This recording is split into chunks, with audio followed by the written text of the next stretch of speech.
But the second, you can see it, Cryo tapped it once, immediately put his gun up because he was like, I know that crazy little guy is going to come in. I know he's going to do it.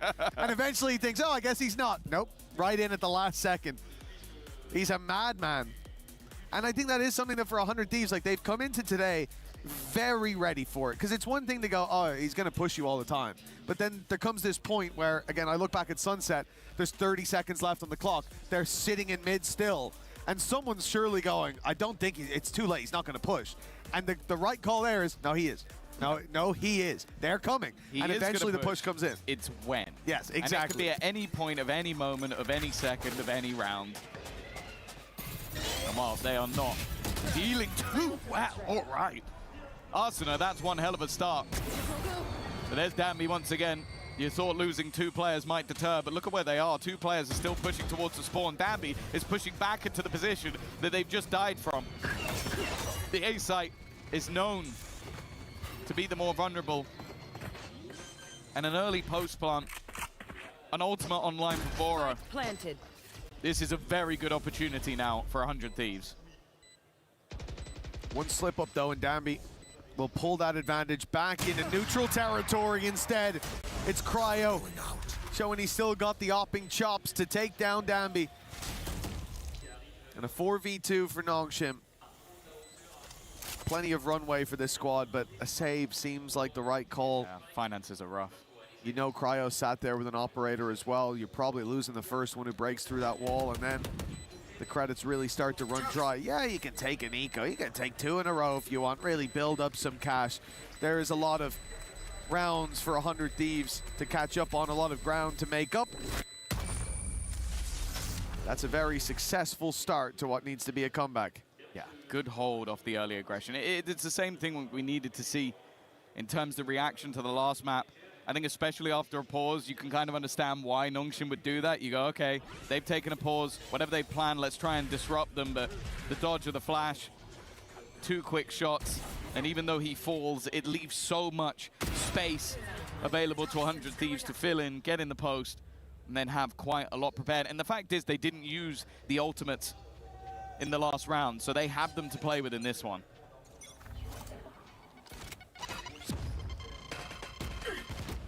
A few tags up for Cryo early on.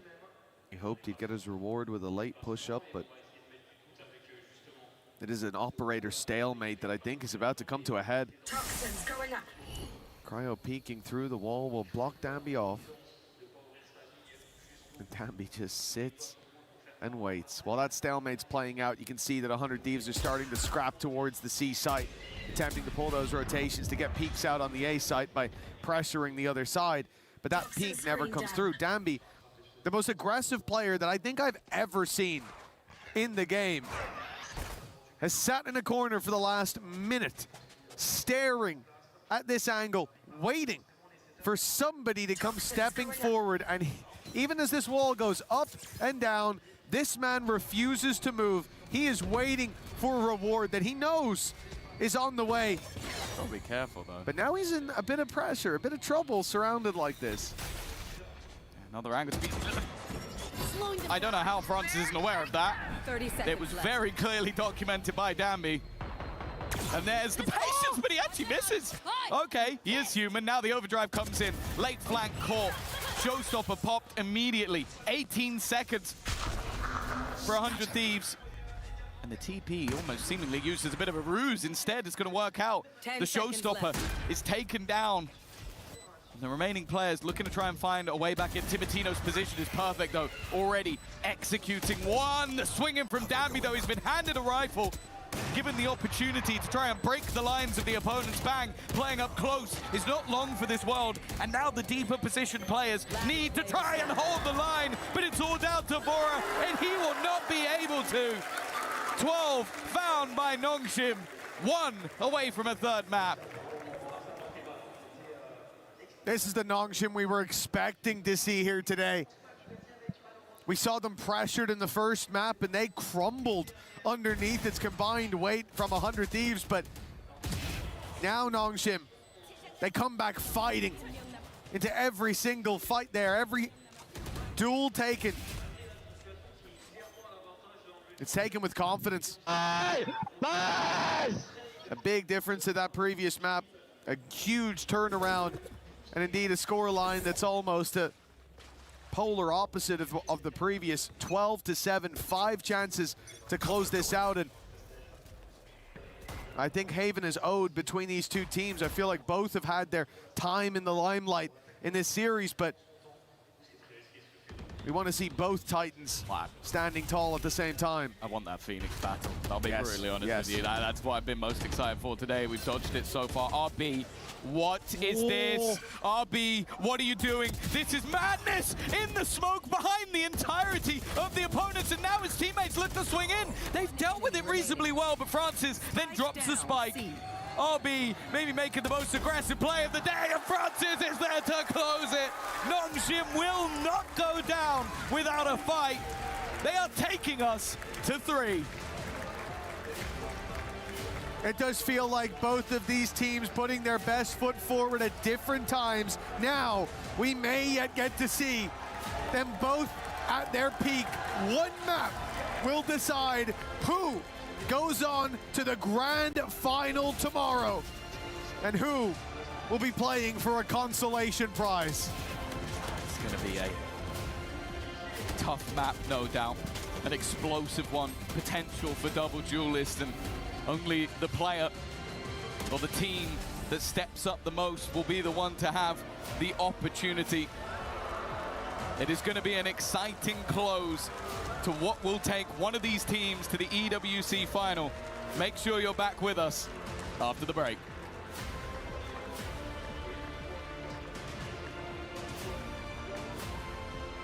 It's Nongshim yet again getting the job done on their map counter. Despite the failure on map number 1, they find a way to get it done on Lotus. Despite the fact not having that Viper to help lock down A just the way that Big Time said it would go.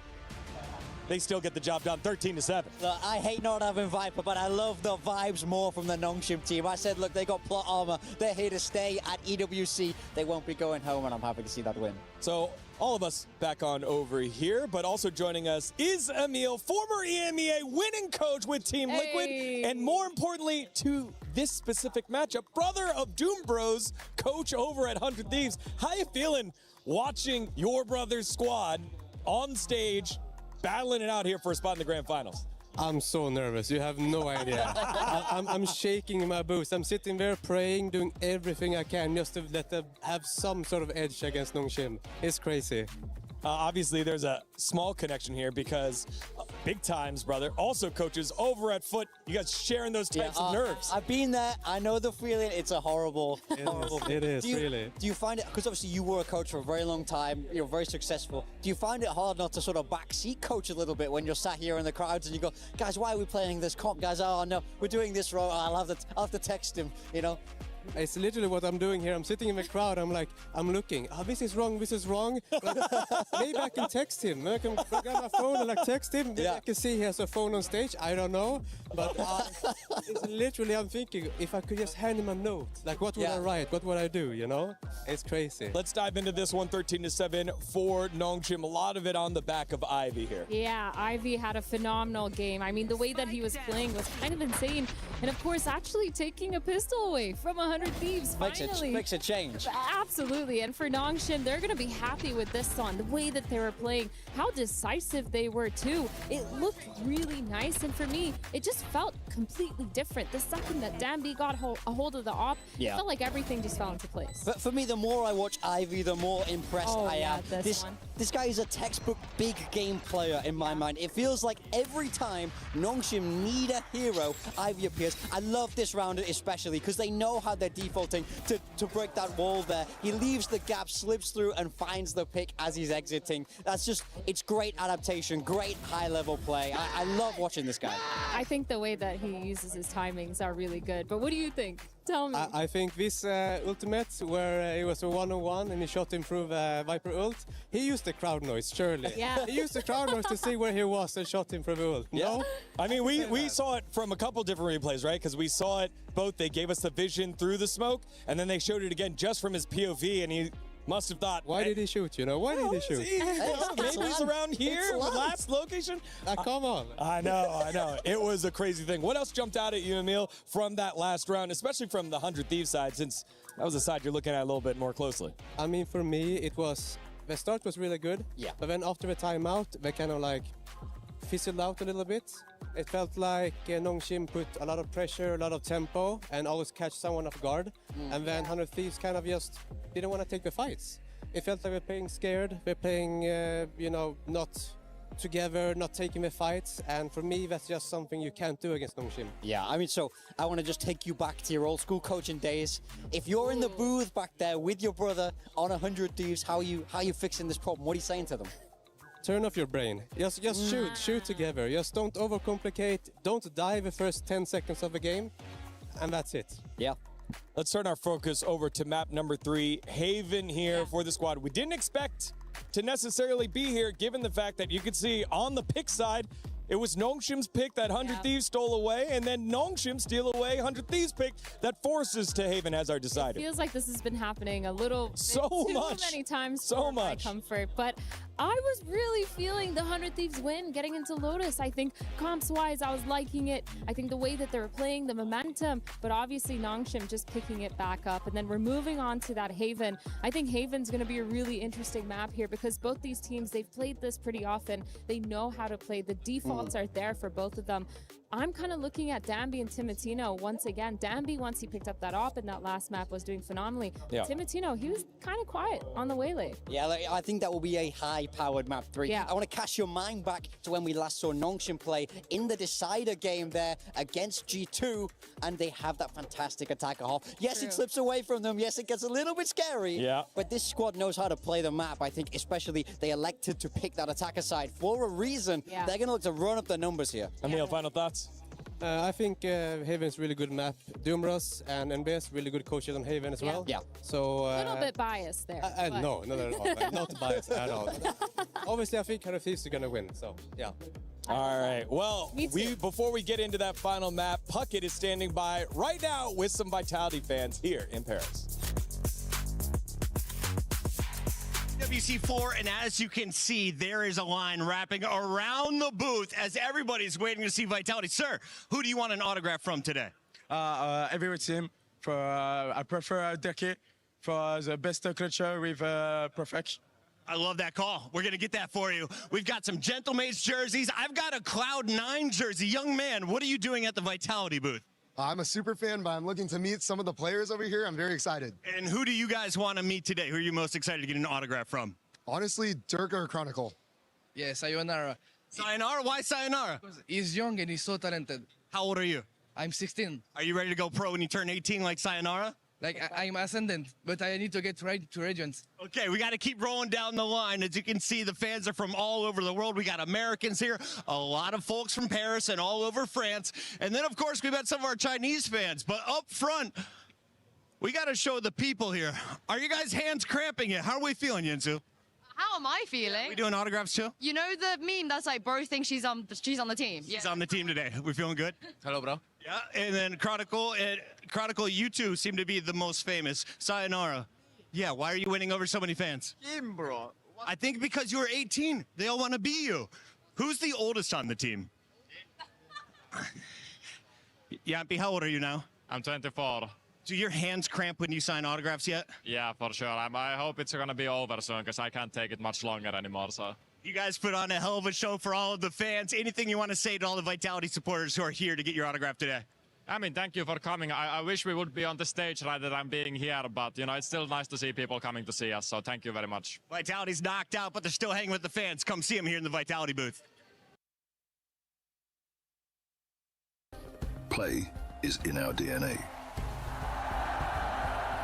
Whenever we let it out, it becomes our superpower. Now imagine an entire city being built to supercharge it. Kadir City, powered by Play. 안녕하세요. 농심 레드포스 발로란트 팀입니다. 오늘 유언 목소리 나오는 거 한번 맞춰보는 컨텐츠를 해볼 건데 한번 맞춰보겠습니다. Wait, I have a rock in my shoe. 누구세요? 나 알 것 같아. 누구세요? 오케이. 뭐야? 뭐야? 뭐야, 다 달라? 킬조이지. 야, 뭐야, 5명 다 달라. 레이즈인데? 레이즈 아니야? 너 뭐야? 킬조이.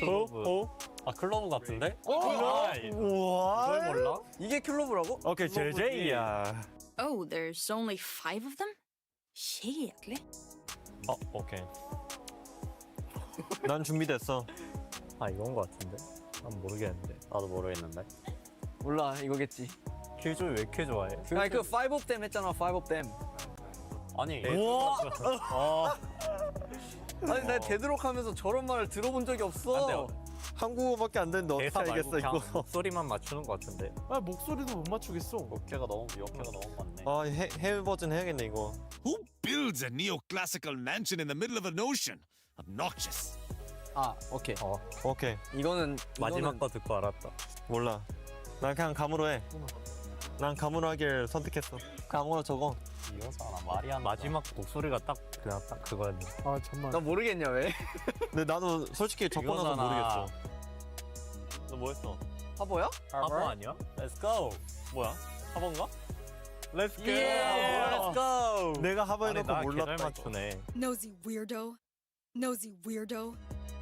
역해가 뭐 있지? 바로란트? 어디서 들어봤는데? 아니, 이게 데드록 목소리 같은데. 제대로 이미 나왔잖아. 그렇게는.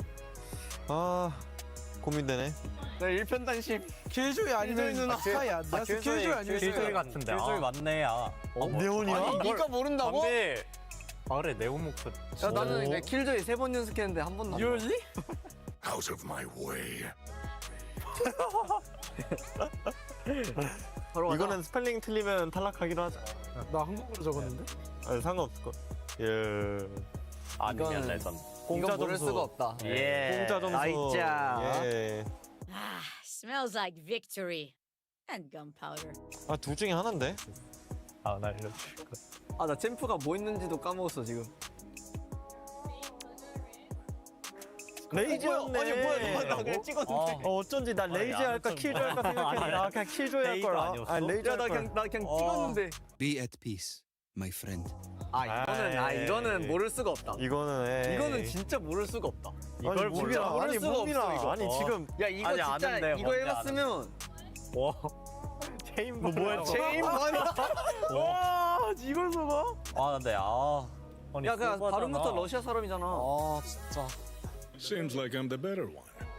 네, 성현이 나 그냥 눈치로 보겠어. 오케이. 어떻게 알았어? 솔직히 잘 모른다. 봐요. 그냥 너가 했던 걸 기억했어, 난. 자, 너 뭐 했어? 너 체인버 했어? 체인버잖아요. 체인버라고? 응. 뭐야? 해줬네? 뭐야, 얘네 아는 척 뭐야? 와, 꺼드럭대더니 와. 야, 이게 체인버가 아니라고? 말이 안 되네. 아니, 체인버는 좀 더 목소리가 굵어. 아니, 어쩐지 익숙하다 했어. 오늘 이렇게 유언별 목소리 맞추기를 컨텐츠를 진행했는데 좀 많이 재밌었던 것 같고요. 이상 농심 레드포스 발로란트 팀이었습니다. 안녕. 안녕.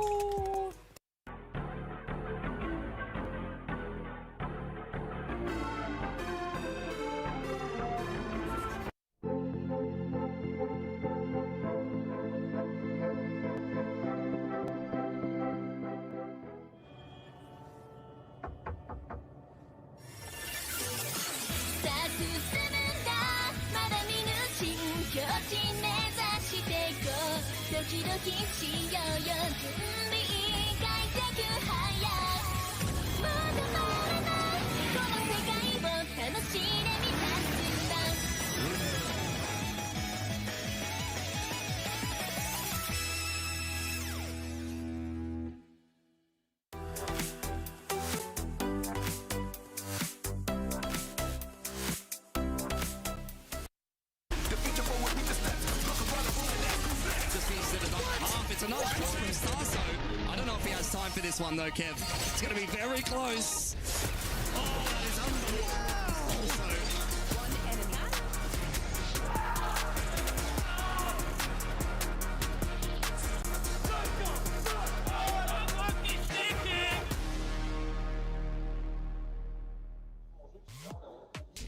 Welcome back to the Esports World Cup 2026 Valorant semifinals. We are on map number 3, and before we throw it to Tom and Mitch, we got ourselves Agent Select.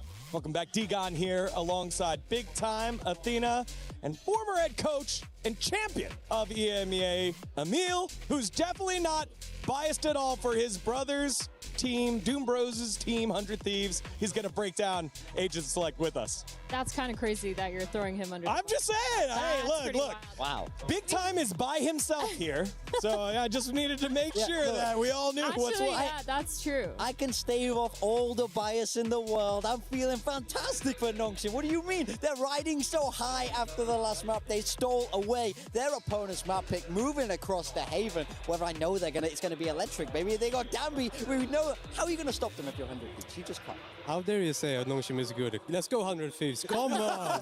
No bias here. No bias. No bias. No, I hope they pick something good for Haven here. Something classic. Something that I know what they're gonna do here. Old school, a little bit of Breach. Is that what you want to see? Back from your day? I would love a Breach. I hate Breach. It doesn't look like we've got it coming out from Nongshim. This is the double duelist that they are so well known for. Danby on the Neon, X-Ross on that Phoenix. Now, just cast your mind back. That G2 game, the attacker side was insanely dominant there, really running up the numbers. So for me, the pressure is on 100 Thieves to counter with what looks to be a mirror comp here. Yeah, but 100 Thieves, they both beat MIBR and BBL in EWC so far. BBL, obviously one of our teams, making it all the way through to semifinals. And here, both these teams, the copycat matchup, but I think it's really on Asuna and Timotino here if I'm looking on the side of 100 Thieves. It feels like I've been saying that all series long. We saw Cryo have a really good first game. That second game looks like they were struggling just quite a bit, but now these two, they've proven themselves as those duelists, getting a lot of those opening picks and just being enabled across the map. Emil, if you had to pick one player that needs to step up in the server right now, who would it be? I would say Asuna. I think Asuna's Phoenix and You need to dig a tunnel underneath the Nongshim Red Force because, yeah, you've just hand-delivered them an advantage they never should have had. Moments like that, I can't stress enough how they will break the strongest of teams. It's so easy to point the finger, to have blame in a moment like that. That has to be a shared burden. And sharing a burden like that while Nongshim are running away with it on the other side of the stage, that is not an easy task. My heart goes out to them. Wait, it just has to be a write-off. Like, that's basically what you have to do. Forget it ever happened. So much easier said than done. Yeah, of course. Play it round by round. I think if you're a 100 Thieves fan, you've got to hope for an immediate response. But the problem is you've obviously lost a lot in terms of finances, weaponry. You at least have that run it back available to you. That is the one small silver lining. And we've seen them have heroic rounds. We've seen moments from the likes of Cryo, especially with a pistol in hand. But yeah, you look at the buy that they're coming back into here, and it stinks. And for the defenders, wow, they've just had a huge injection of cash, courtesy of the Thieves. Silver linings, Tom. They've got the run it back. So that's, you know, let's just look only at the positives. Now I'm finished. Now we can look at everything else. Here's a gun. Everything else is a negative. Oh, here we go. Asuna leading the way. They've managed to walk their way in, and that's not a bad start. A chance for an immediate response, actually looking a little more likely than expected. The first fight going their way, but the immediate shutdown of the ultimate. Bang, hoping to try and catch someone by surprise. But instead, Danby's hot on their heels. The spam in an attempt, the spike ticking in 100 Thieves' favor. But they need to hold. This could be the reset that they needed. The best chance for it. The rifle up close in the smoke. Asuna needs to step up in a big way, and he does. The hot hands for 2. The deep push for even more, but he falls. Now it's the pistols left, but the time ticking so quickly already. Danby and X-Ross would need to be perfect, and now it's left to just 1. they can throw themselves at this one at a time, but tucked in the corner. Bang didn't have a chance to fall away. X-Ross has to break the cam, tap and bait in for the fight, and even with Cryo falling so quickly, there is no time to recover this round. Yeah, fantastic work. As said, like, we're going to be critical in those moments, but to have the resilience to immediately break back, Arsenal having a fantastic round. His ultimate actually not being that much of a factor. It was mostly him standing within the molly, fighting them tooth and nail. Timotino's lurk with the pistol as well. A saving grace to slow down the opponents. And then they just play that time. They play it well. An immediate resurgence, a response. Of EWC. And not allowing Nongshim to extend that lead any further. You now look at the defense, and they have some troubles of their own, but they're immediately walking up. They're immediately hunting for Vora. They're even throwing in a running back of their own, but kind of stuck in the mud. The trip saved them. Okay, I feel like this slowed this push from Nongshim. But going in the other direction isn't exactly an easy closer. This position from Francis will be spotted, will be seen by Cryo. Dotting their I's, crossing their T's. 100 Thieves now. Boots on the ground for the A site. Post plant almost guaranteed. Damn, scares me. Oh, he's jumping out. That's what I mean, bro. There's no way he should do that. There's no way you should even expect the player to do that. I see him walking forward in heaven. I see no one nearby, and I think, yeah, he probably does believe he can win this round. I'm not going to lie to you. I knew 100% he was jumping out that window. The second he walked up there, I was like, he's going to try and hit the timing as they go for the plant. Yeah, there are worlds where he comes out with a multi-frag. This was not that world. They were very, very ready for him to try and make that play. Now it's a round where the additional weaponry for Nongshim isn't going to affect them buying into the next round. They have the credits to do so. For RB, they are going. On the only thing he's really hoping for is an exit frag, and if not, to die to the spike. Maybe steal an extra gun away, but not in this case. It will be a 7th round for 100 Thieves, and this one is a little bit more clean. It will start to build up that economy once again. Little by little, and brick by brick, 100 Thieves can get back into this. It's certainly not too far gone, and they've already overcome their biggest challenge, which is not crumbling after that crazy round from Nongshim. The defuse under their nose has cost them as the gap extended in Nongshim's favor, but now it starts to close once more. Seeing that, a timeout pulled into play. Well, we've said this consistently, that the Nongshim coaching staff are very proactive with their pauses. They spot the problems early, and they look to stamp them out before it gets too dangerous. And I think they do it more often when they know they're on their weaker side of the map. Like, you look back to their victory versus G2 on Haven, it was a 10-2 attack side. They dominated the attack and won 13-10. They had their struggles when it came to the defense. Versus Mates, the defeat, again, it came on the defensive side. 3 rounds to 8 of their opponent. And even going back to the qualifier, it was an 11-1 attack side versus Gen G that, again, wasn't a convincing victory. So they know that this half is going to be a little bit tougher. And with opportunities given, a singular rifle in the hands of Arsenal was enough for them to take a round away from them. They want to make sure that even though they're 2 rounds ahead, they don't allow their lead to slip. It must have felt like the beginning of the end for 100 Thieves when Nongshim found that round. But they've now seen their opponents step back up to the plate in a big way. Well, this one's knocked out of the park by Ivy. A spam through the smoke for the man advantage. And it does feel like 100 Thieves have been the victim of that.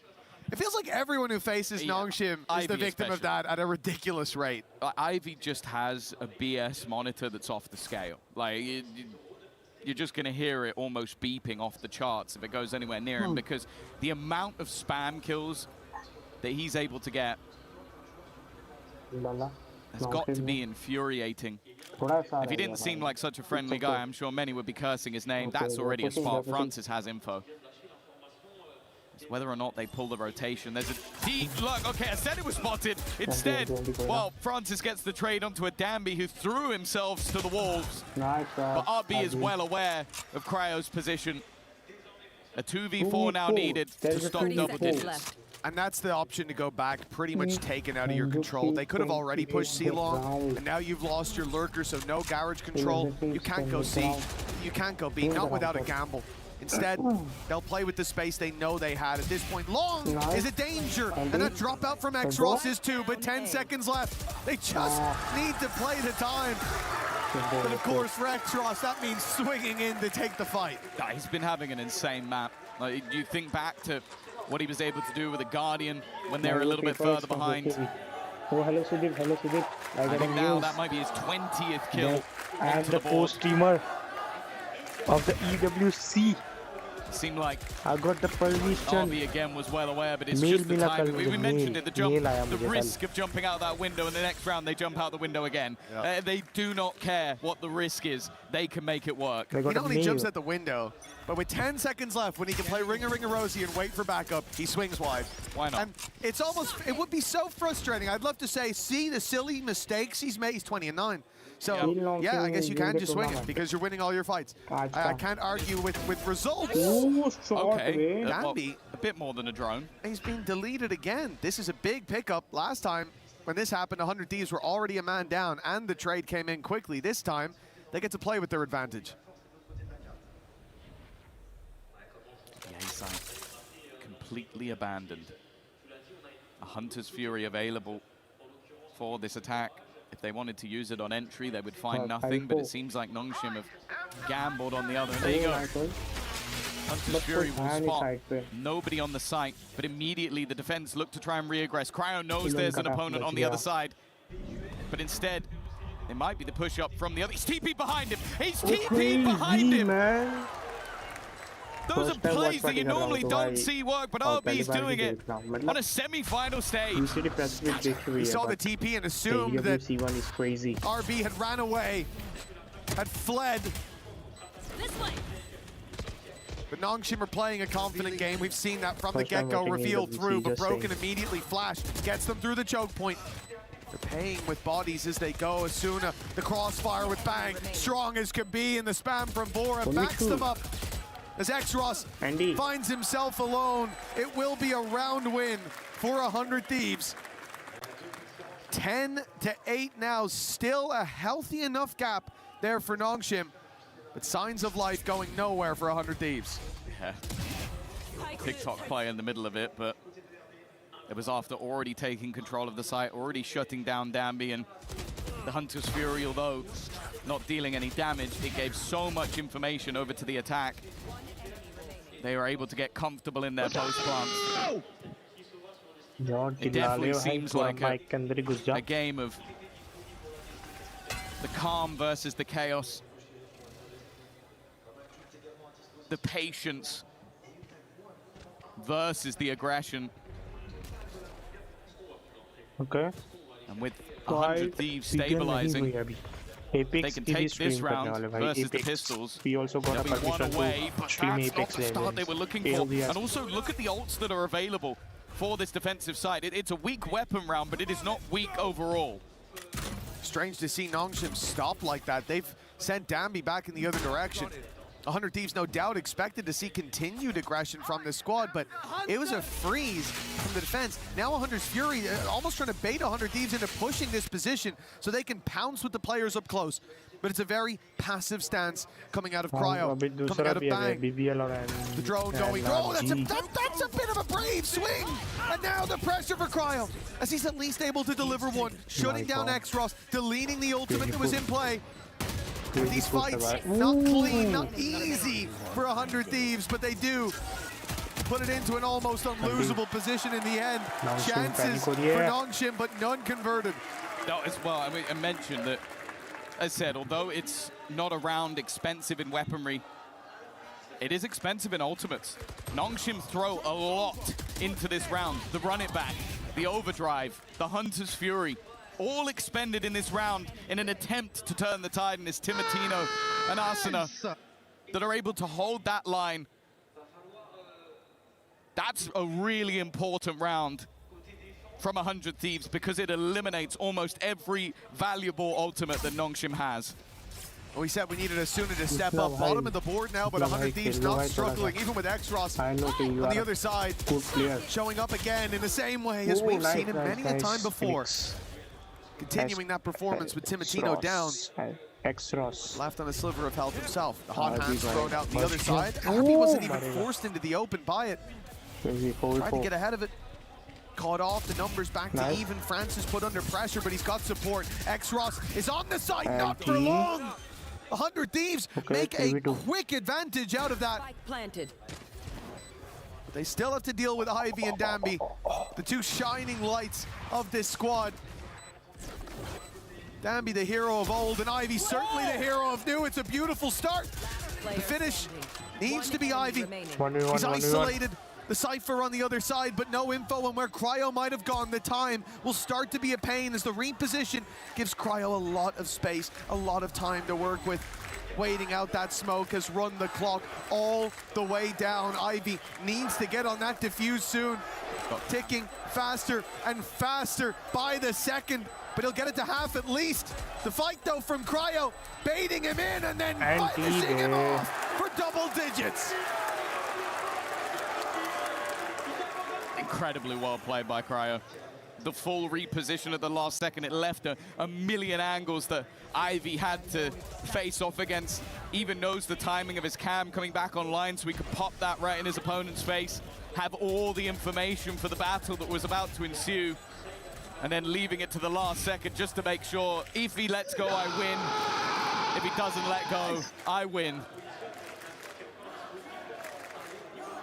It puts them level, a streak of rounds, putting them back in this map. We thought that round number 2 of this half was going to be the backbreaker, the one that crushed what is, for a couple of these players, a young, inexperienced group versus a Masters winner.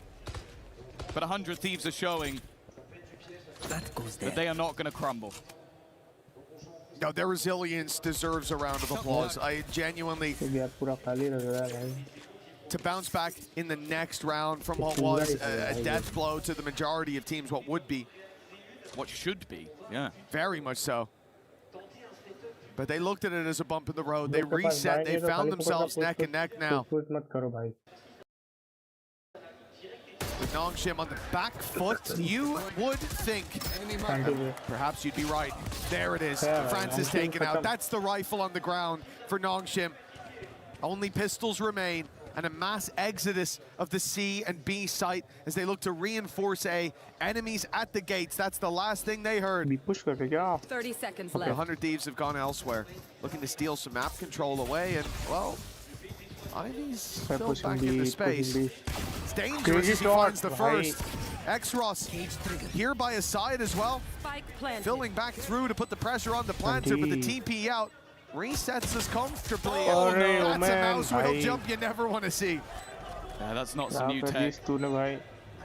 These players are demons with the Sheriff, but something 100 Thieves have done well is just not giving them opportunities, not giving them free fights, unless there's a teammate alongside it. And they now know that X-Ross is not on this spike. He needs instant shots. The first one goes pretty well. Second one as well. Oh my God, man. Oh my lord. He almost corrected just in time. You can never count him out, but 100 Thieves, the trade was quick enough. My God, man.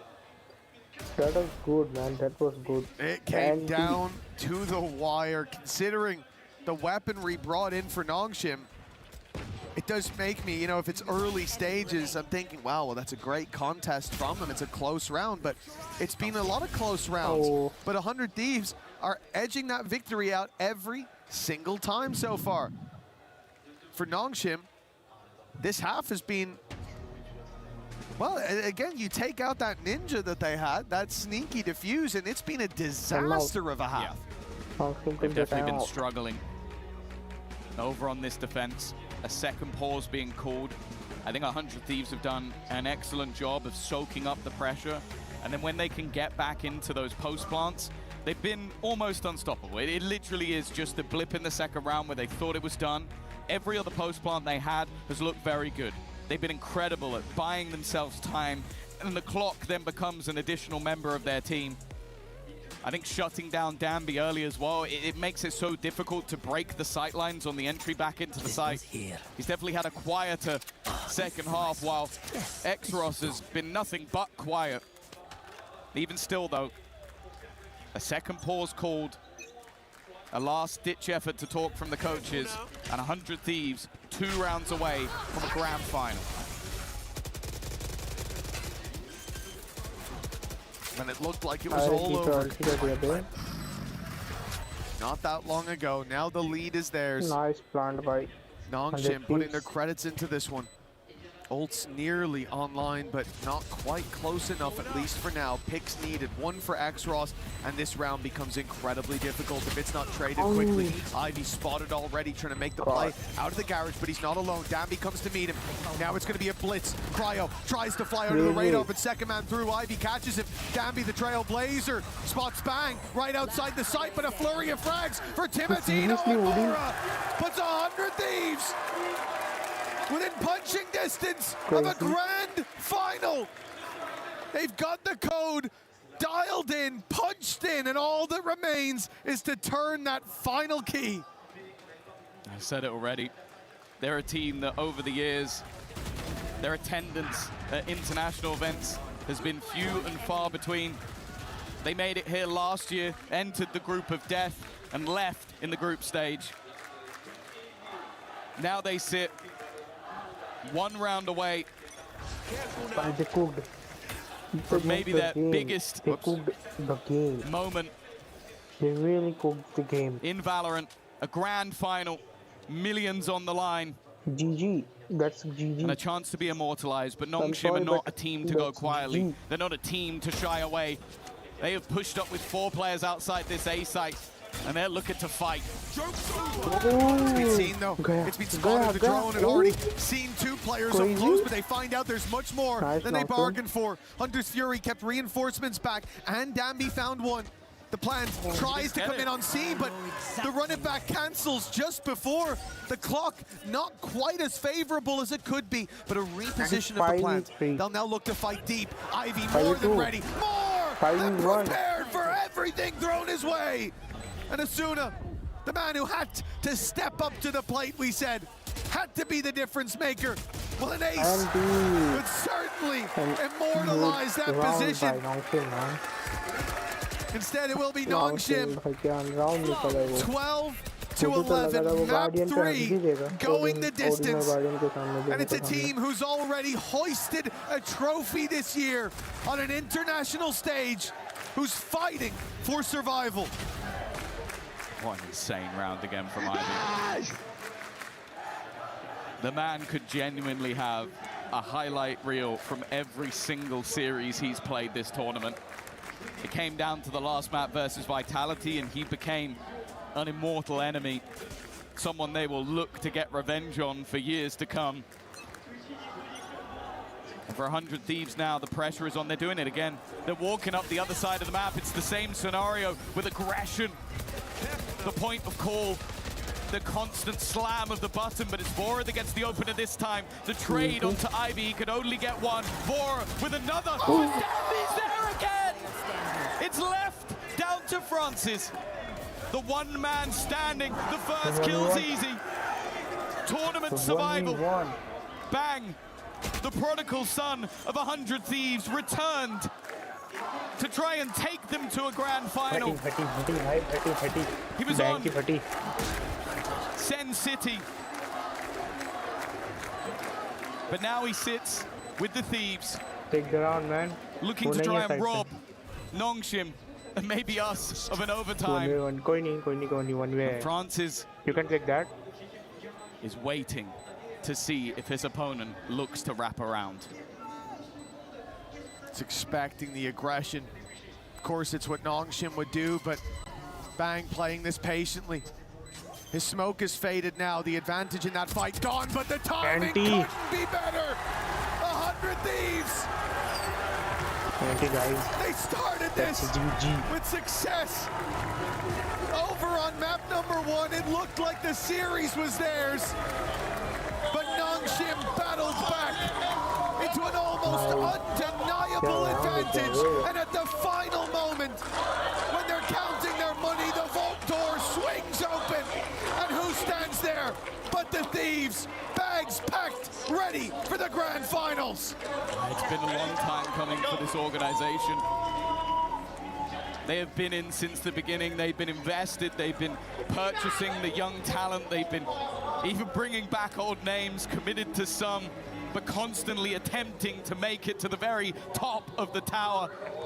And versus Nongshim, I'll be honest, after round 2 of that half, I thought they would be booed. I thought they would be out of it, facing off against...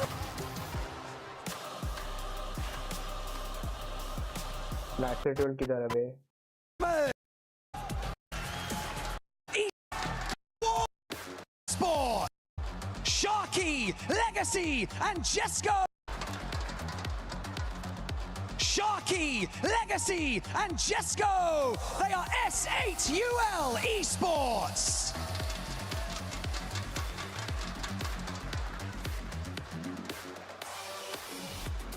No Name, Wentz, and Crazy Kong. Wolves Esports. These are the finalists. We are the finalists, man. We are the finalists. PWC. Months of preparation, thousands of hours played, and every sacrifice made to get to this point. The goal is always to win. That's what we're here for, right? The game so far has been incredibly rough. It's hard. I guess we can just call it warm-up.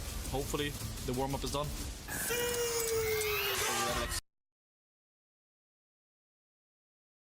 Super confident in our team. Could not do tier lists and put us on lower tiers because we've shown what we can do. The difference between having a good game from a great game is just those small seconds.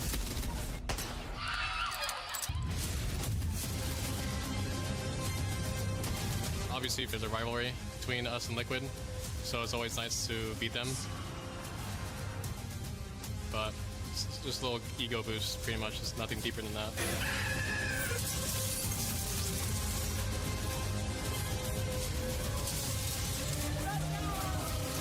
There's definitely like big names not doing as great as expected. I just want to apologize to everyone that have watched us. The group stage performance was not great. I'm going to definitely promise that we're going to be showing up on finals way better.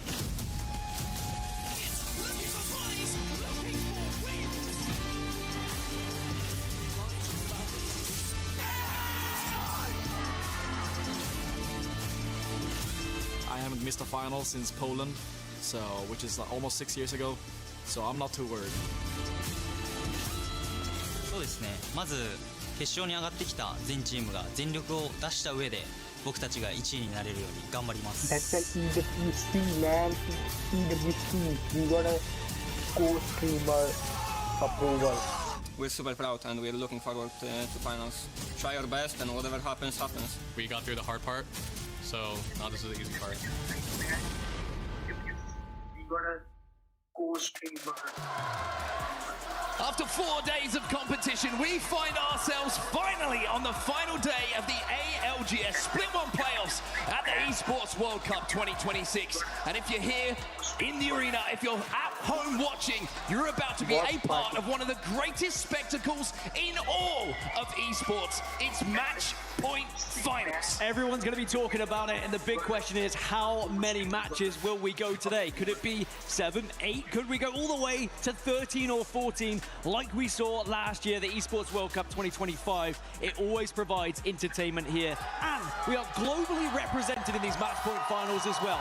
9 from Americas, 4 from EMEA, 4 from APAC North, and 3 from APAC South. Every region is represented. Absolutely love the fact that we have so much representation, showing that the Apex Legends Global Series truly is global. Now, 40 teams, of course, descended here on Paris, and we are left with 20. We have had heartbreak, we have had huge moments, we have had clutches, and of course, we have had that disappointment yesterday of having to send some teams home. But today is all about glory. It's all about becoming a champion. And when you look across this lobby, you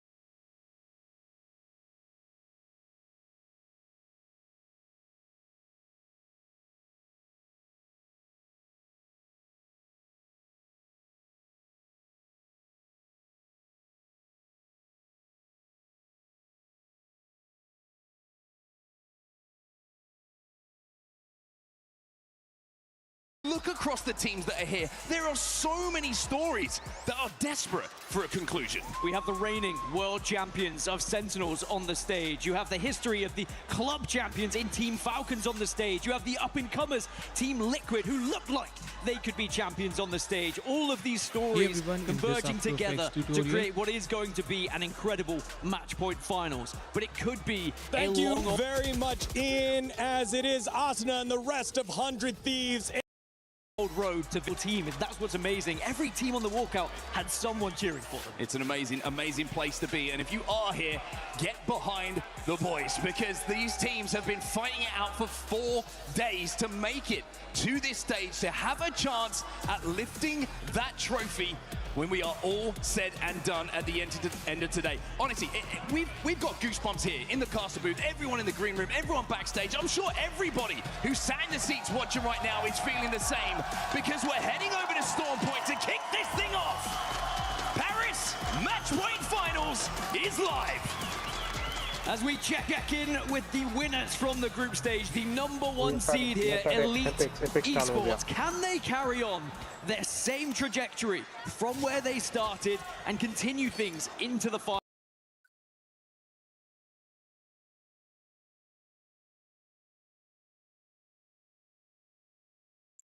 Elite भाई NSP और देख SC12 and Jedi is our team because they are Indian orcs. Ninjas in pajamas बहुत कड़क model है भाई.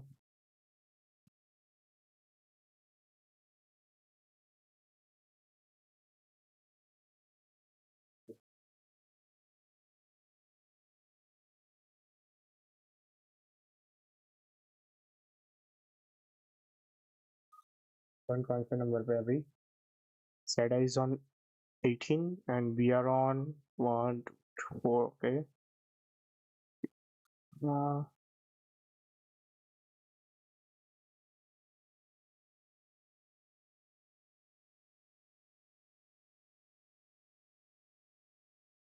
Oh, we are on 15. #15. We are on #15. अभी इधर खेल रहे हैं अपन. भाई कुछ भी करके खेल लो अच्छे से भाई. We need to win that.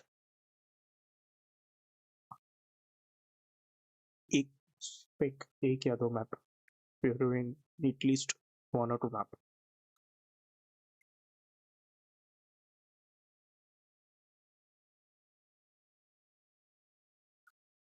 Alliance and oh my god. Alliance knocked the AG guy.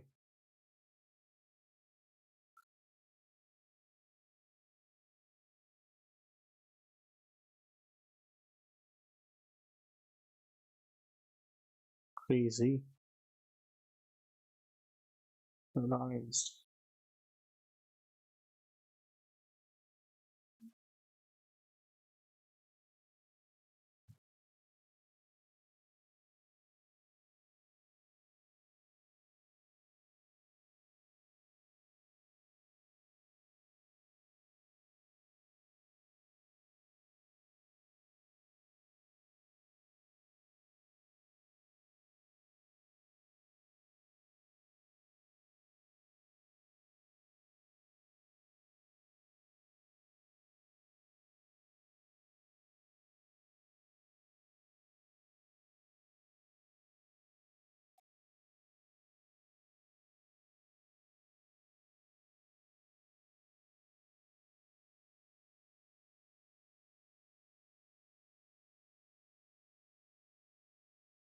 So well known things fancy off. Okay, अभी तो ये रहे भाई. Second match के लिए दे रहे Valo का.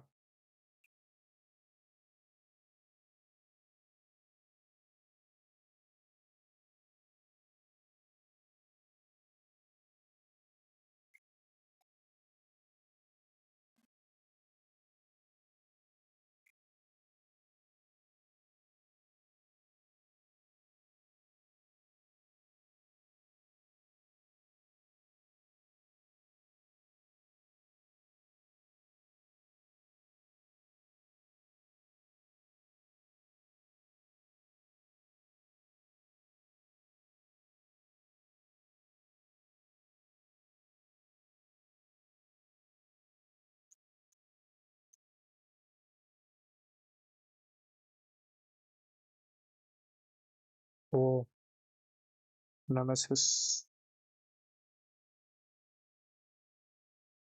Okay, Rooney. भाई हमारा एसेट 12 बता दो भाई. Supporting the Indian orgs.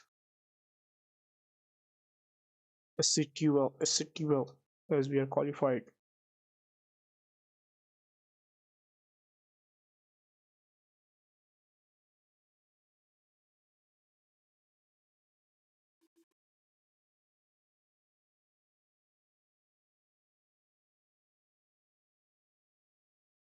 "21 enemies scanned. So easy."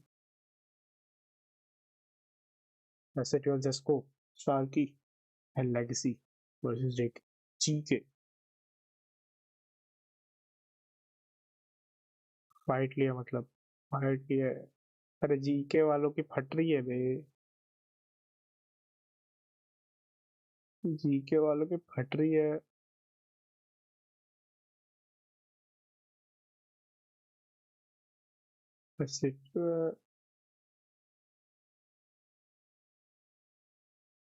Woollen alliance के बीच में फाइट चल रही है. अलायंस का सिंगल प्लेयर बाकी है. अलायंस है डाउन.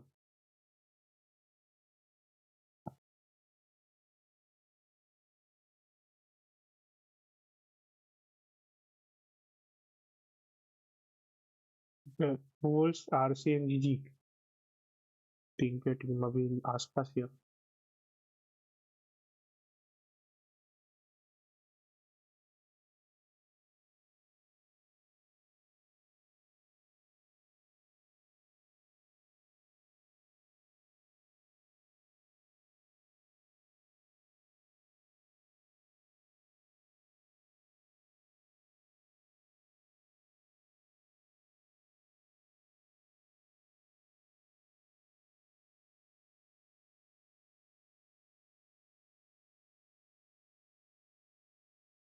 हो तो जाएगा भाई. बिजी ऑडियो नहीं जा रहा भाई. Get Wolves into that position and pop up अभी for a ऑडियो जा win रहा है ना. that we would have seen in the history of the Apex Legends Global Series. Wasn't to be, but still extremely memorable. I'm sorry guys. As we take a look at where that zone is going, we are pulling hard in towards the wall, and that's a good zone read from Unlimit to play that backside of it, have their backs clear, and let the lobby flood in front of them. One team I'd like to mention here is Team Vision on that northeastern side. Not only are they going to be in a good position to transition at the end of this game, but they can hold out the likes of E36 and Zeddy. You can pick up KP and you can move into one of the priority positions depending on where that zone moves. If it does continue to shift a little bit further north, we often get very hard-fought fights up towards there. As our #1 seed coming into this, Elite Esports now just going to have a little look as we check back in with the replay of how Alliance...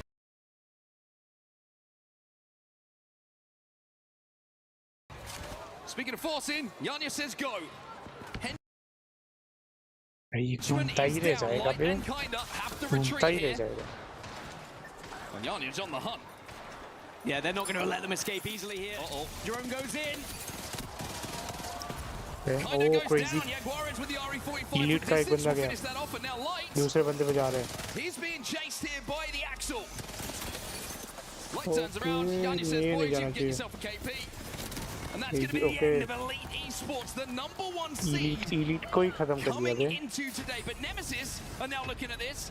Sacred. Nemesis की भी fight देगा. Expect to see a lot of these teams fighting when we're on Storm Point because of the congestion of just big, aggressive, fight-heavy teams on this northwest side. Nemesis are trying to hunt down AG, but now AG happy to try and retreat. Nemesis just one step too late here, and the Axel has very much helped out AG. When you talk about legend changes, you talk about compositions, running the right kind of legend, well, Axel is everything that AG wants. So Nemesis will retreat for now. The good news for Sacred on the altar is he's managed to swap out that Rampage for a Hemlock.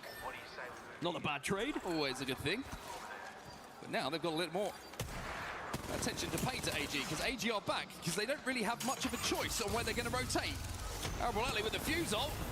EMP is going to be destroyed as well. And now firing these knuckle clusters forward. Even though they've got the high ground here, Nemesis, they don't have the armor advantage. So this is a pretty equal looking fight. This is where you need an individual to hit a big shot. The zone's going to be a problem here. Oh, they're going to try and wrap round again. I mean, they went this way before. It didn't really work for them. This is such a long route, by the way. They need a lot of meds, and I'm looking at it, 6 syringes, a med kit. Elsewhere, Zeta Division, they've lost a couple of players here by the looks of it. E36 are pushing up onto them. Right at the top of command center. Obley's down. Satuki underneath, just playing in and around the knockdown. Oh, CNAP. Oh! Got the armor swap, but it's not a great one. Crazy. Oh, in the first, Force 36 will go down. Enter Force 36. E36 is gone. Who will win their first fight? You did see a scan coming in though from Height. Zeddy Esports are very, very close, but over to Team Liquid now, the other side of command center, down on the low ground at the entrance. They're trying to force their way in towards GK Esports, and there's a mythic bin spawning pretty close as well. Zeta had no right winning that fight, by the way, but you mentioned it. Zeddy Esports perhaps helping them out a little bit. As GK now holding out Team Liquid. This isn't going to be a comfortable rotation for them. Trouble is, if Team Liquid opt to go the other way, they're just going to go into Falcons, and actually, Falcons are hearing all this commotion. They also see the Mythic bin, and Falcons are starting to approach. So we're going to have 3 teams all around this Mythic bin now. GK get EMP'd, or should I say that, excuse me, is their EMP, trying to slow down the push coming in from behind. Where that zone is going, though, we'll pay attention to that in a few seconds' time, because that is going to upset the lobby. Wow, to say the least. That is where we are going. I mentioned how it didn't feel quite right for a hard pull into wall. Well, it has bounced back to the hill house, the top of the zip line, where that building is, and who is holding pretty at the top of it. It's ninjas in pajamas. Sentinels also in the area as well. We know what an incredible zone-heavy team Sentinels can be, the reigning world champions. As Team Liquid backed away initially from GK, but perhaps they're going to re-engage now they've not seen a third team. Falcons, they didn't see any knocks in the kill feed, so they back away as those CQs now start to give a little bit of information, and of course, disable those abilities and a little bit of a stun as well. I was going to say, the difficulty here for GK is if they get hit by that CQ, then Caustic becomes essentially useless. Cannot get those barrels out. Cannot use that Caustic ult. As we see Sentinels eliminated, the world champions will fall early in match number 1, and they had a great position as well. It's Ninjas in Pajamas who took care of their nearest threat. Team Liquid now falling through, and a Skynade coming in from Jetsko. This could be the end of TL's game. Let's last go, player has to try and get away. It's going to be Jetsko. Panic as the last one alive, and actually Panic gets a knock, but not going to matter. Liquid go down to S8UL. That's what can happen sometimes when you blindly go in as S8UL. Now they're going to be under pressure. And the team that's pushing them at the moment is Team Falcons. Jetsko's low. Walking their way outside of command center from the Spider Cave. S8UL looking to see if they could drag Jetsko back as well, and manage to do so. Come hither. So they will be healthy. As Falcons now going to start to hold out GK. Great shots coming in from House. Oh, this is going to get ugly because Zeta Division also here at command center. It's going to be difficult to try and escape this fully healthy once you start to see as here is Zeta Division. Already held a 1 versus 2. And now Yuka with the longbow will eliminate S8UL down to 14 teams. And they're healthy. They have to keep moving forward. Will eliminate S8UL down to 14 teams. And they're healthy. They have to keep moving forward though. 23 seconds on the zone. And they're healthy. Yuka with the longbow. They've already held a 1 versus 2. And now Yuka with the longbow will eliminate seconds on the zone. But Yuka off of a bomb. But now it's up to Guild. He can't win it. Falcons eliminated. And Zeta Division continue this reign of terror. AG Global eliminated as well in the kill feed. Nemesis now approaching onto Zeta Division here. But Zeta seem to be an unstoppable force as GK Esports will get taken out of the lobby. Now this is the center of the zone. This is a huge fight to win. NIP have lost 1. Cole is down. A lot of damage, of course, done by Vayne with that car, but not enough to get the knock and even up the numbers. However, the portal from Kurev, huge, vital. To get Cole back into a position where he can get red, but here comes Cinetic. Here comes for fun, and Kurev has to jump into the void. And Vayne's not particularly healthy as well, but of course can go into that drone. Grab that death box potentially as well. There is still hope here. But For Fun have bullied them out of the building. Nemesis now taking a lot of damage. You can see that up on the high ground. Surprise, surprise, who's taking them out? It's going to be Zeta Division again. Team Nemesis will be eliminated. Half the lobby is gone. The cockroaches of the lobby in the moment are Zeta Division. No one seems to be able to take them down. Surely this is going to be their final fight. But now, even Reject are under fire as they started to approach. Satuki has gone down. And finally, after a valiant effort, Zeta Division will fall. But alongside some KP is now RRQ approaching Reject. Easy Flash pops back through the portal, just trying to look to see if they can pick up some KP. They will have to move in a little bit, and I think they're going to get healthy before walking up to where that portal was. The damage was enough for them to try and take this spot away from Reject. Yuri's still down, and Axis barely with any HP himself. See the breach charges coming in. And RRQ are going to give an OXL over to Pricey on the Wraith to try and hit another portal. 4 of these teams are nowhere near zone. And they're going to quickly find out how difficult it is to try and approach uphill. Sadly for Reject as a 2, there's too many eyes on at the moment. Wraith portal is going to be the only attempt here. Oh, the phase dome will keep them alive, but it allows RRQ just to creep up and take this tree spot away. RC still somehow alive, by the way. I don't know how. I'll limit now from that the northernmost tip of the wall, have to force their way forward. Remember, they dropped over here. They thought the zone call was going to be a hard wall zone, but the pull away has really scuppered their game. Oh, and the caustic barrels in the end do enough. It's Unlimited and Reject will be wiped away from this server. As Team Vision, I mentioned this position a little bit earlier from the northeast. They bided their time, they didn't overcommit, and now they've been able to slowly but surely work their way further south. And now they actually hold out the likes of Wolves and GG. One of the best conversion rates that you could possibly ask for when you look at top 5s to wins is Team Vision.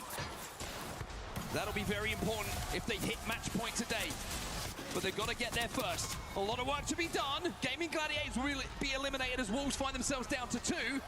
And RRQ are making the call now to try and wrap this damage that's been done to numerous teams. Look for these KP. And then work their way towards zone. No name, he's down. Pricey with great shots.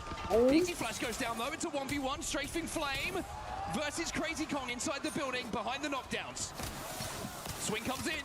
Crazy Kong, he gets second down. Strafing Flame with the biggest shots of the final so far.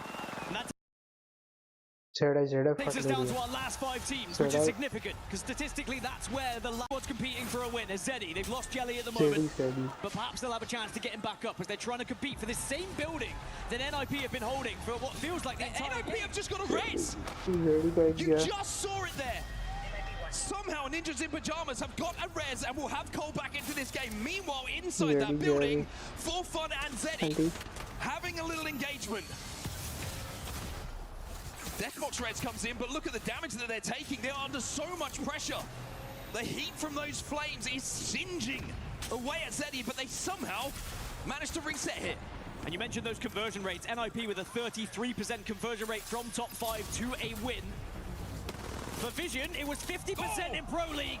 It's not been as good here in this tournament, but maybe they can find that form. Zach says to Lota and Carter, go get us some kills, go take out the threats that surround us. RRQ have been eliminated as Ninjas in Pajamas are safe in zone. Oh, those nades, they hurt though, they burn. And it's really down to whether you can actually heal up here. Kurev gets out. Safe was the wrong word from me. They certainly weren't. The nades just rained down from numerous teams. They've managed to reset once against the odds. Ninjas in Pajamas in this game. Can they do it again? Top 4, Team Vision. Ninjas in Pajamas, Zeddy Esports, and 4 Fun Esports, your final 4 teams. And I like that you touch upon final circles for Vision, and it's down to Zach Mesa, their IGL. They found the last remaining player. Kurev can go into the void once more, but it feels like it's just delaying the inevitable. Maybe you can find a little hidey hole to play here, because perhaps Zeddy and 4 Fun are focusing elsewhere. He might be able to get a placement point if he's careful here. He also might be able to get a Deathbox res. Had overflow, which means you'll get healthy nice and quick. As Team Vision hold the most space, it's 4 Fun and Zeddy that are stacked up on top of each other. Maybe not. Ninjas in Pajamas will be eliminated. Kurev cannot get the extra placements. That was like a Sillet bang advert. Bang it, the dirt is gone, but it was NIP who finally get taken away from their building. Other cleaning products are available as Team Vision now will hold the main area here as 4 Fun and Zeddy are both going to be in this same building. Advantage Vision, 100%. With the exhibit going down, certainly is, because that means for fun, and Zeddy are engaging. One alive on Zeddy. It's going to be Jelly. It's a 1v1 in the building. Cinetic versus Jelly. Jelly wins it, but Team Vision convert once. Jelly. Jelly wins it, but Team Vision convert. And as we were talking about throughout Split 1 Pro League, they had a 50% conversion rate from top fives.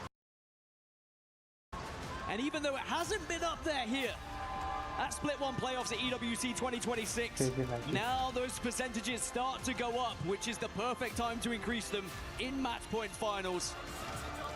Zach Meza, without a shadow of a doubt, one of the best IGLs in the world.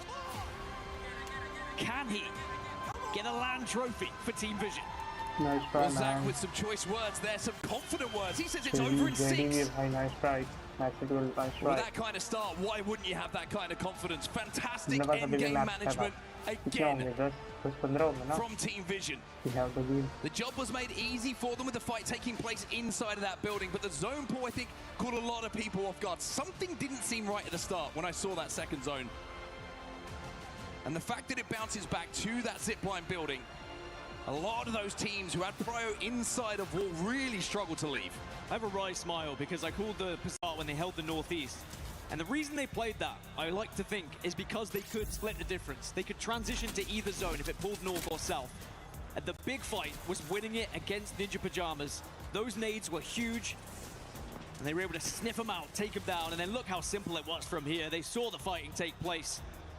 Easy as that. Did they get buffed from the patch notes? I didn't read that. I didn't read that in the patch notes, but it might have been at the bottom because it certainly is coming true here. We'll have to see if they can continue, though. We know that a good start is one thing, but we usually go a long, long way when it comes to match point. But getting that win early on, boy, did it do something for the confidence. They will be feeling on top of the world right now. I will say it's not exactly a mammoth victory in terms of points. It was quite shared out, quite even between lobby leaders. Vision did put up 19 points in the end, and we'll go through the rest a little bit later. Careful, Nessie.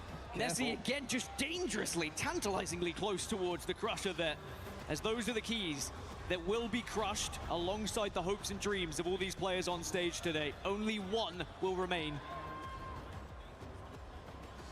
With match 1 done and Team Vision taking home the champion banner in that first game, match 2 is just around the corner. We're going to go for a quick break. Don't go anywhere. We'll be right back.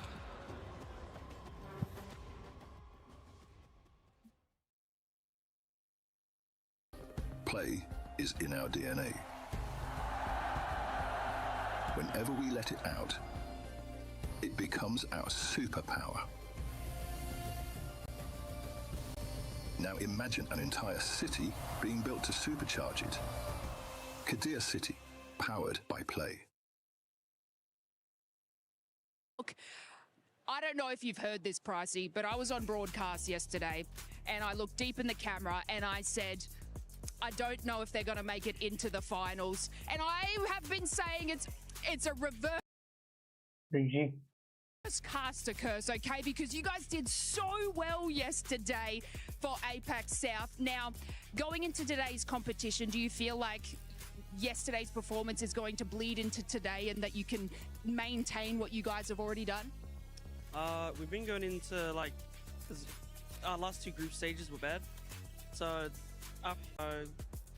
right now we're, like, still on that, like, even level. We're not going into like overconfident, underconfident. So we're just gonna play our game and see how it goes. Yeah, I mean, I've been watching you guys from the side of the stage where you're kind of like cheering, even though you don't get the win in that match, but you know that you're getting those sorts of points. How has it been like sort of having Easy Flash come back in, because Strafing and Easy Flash have been such a dynamic duo? How do you feel that you sort of like slide into that dynamic? Pretty easily. Everyone does their part. When everyone's all happy and cheery, everyone does their part super well. So that's what we're going for today again. Well, Pricey, I will never doubt you again. I'm so sorry Pana yelled at me the other day. But guys, best of luck to you today. Do it for Apex South. Will do. Thank you very much. Welcome back once again, everybody, to the ALGS Split 1 playoffs at Esports World Cup 2026. Match 1 is in the history books, and it's Team Vision who take the win. We also hear from RQ's Pricey. In a hard-fought battle, all the way to Map selection हो रहा, map select हो रहा. Thank you guys. Have fun. Supporting, crazy little I wrinkle guess, there at the end. BBL with the support both of opportunity the to put teams because NRG on भाई Ascent. दोनों They are crazy 1-4 खेलते this year on Ascent. They are 12-2 दोनों on crazy Lotus, खेलते and it ends up on Lotus. I feel like NRG looks out on that one. We have to get there. My question is दोनों Walker in the crazy building? खेलते Is हैं, Mitch going to do दोनों. everything for this team? Are we also going to have him play on stage? Like, seriously, I love the fact that they decide to ban the split and go into Haven, because although it's not somewhere where NRG has been incredibly comfortable, if there is a map where BBL has still not figured it out themselves, that's where you want to go. Big time. We'll get your thoughts on Vito in just a second, because the teams are ready as we send it on over to the stage for the introductions of our second semifinal. भाई, just saying.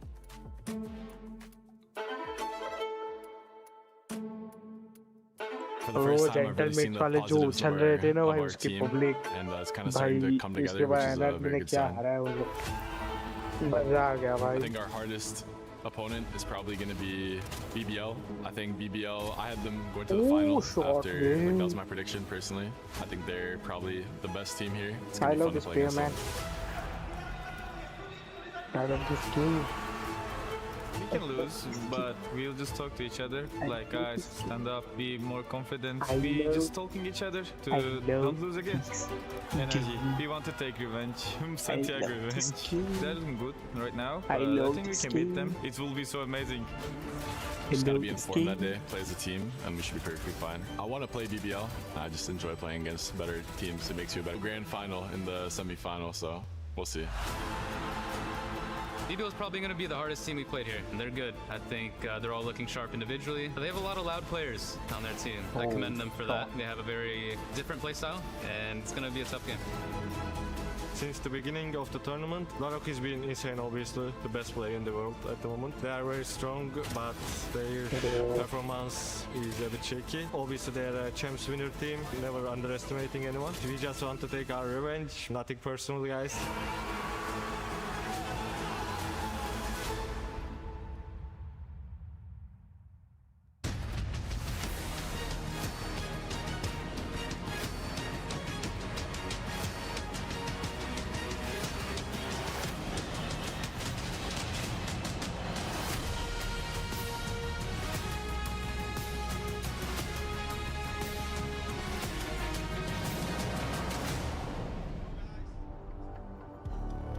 Bonjour Paris, ça va toujours? Ça va, ça va. Is that good? Once again, that was great. Okay. But once again, it's us. It's just us. Yeah, no one cares about us. What everybody cares about right now is the incredible Valorant that we are seeing on display here at the Esports World Cup, the STC Arena. We've already had one semi-final, we've got one more to come. Yeah, indeed, and we're all waiting also to see who is gonna take that place next to 100 Thieves. Of course, we have 2 teams left that are gonna fight for this big boy, you know? It's a beautiful trophy. It is. But of course, we got to talk about the money as well. How do I say the money in French? Oh, you have plenty of those. You can say la moula, l'état, l'oseille. I'm good. I like la moula. Let's talk about la moula. $2 million prize pool, and of course, they want those club championship points. Yes, exactly. And I think it's time to welcome our teams, starting with the first, the princes of Turkey, les rois du trash talk. Mesdames, messieurs, c'est BBL.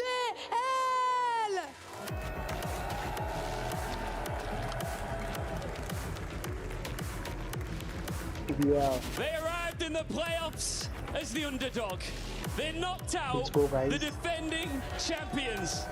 They put Turkey into the semi-finals and now are chasing something even bigger. I think I've rarely heard a team being this booed when entering an arena. Vous les sifflez, mais est-ce qu'ils peuvent aller chercher le trophée? C'est ça la question.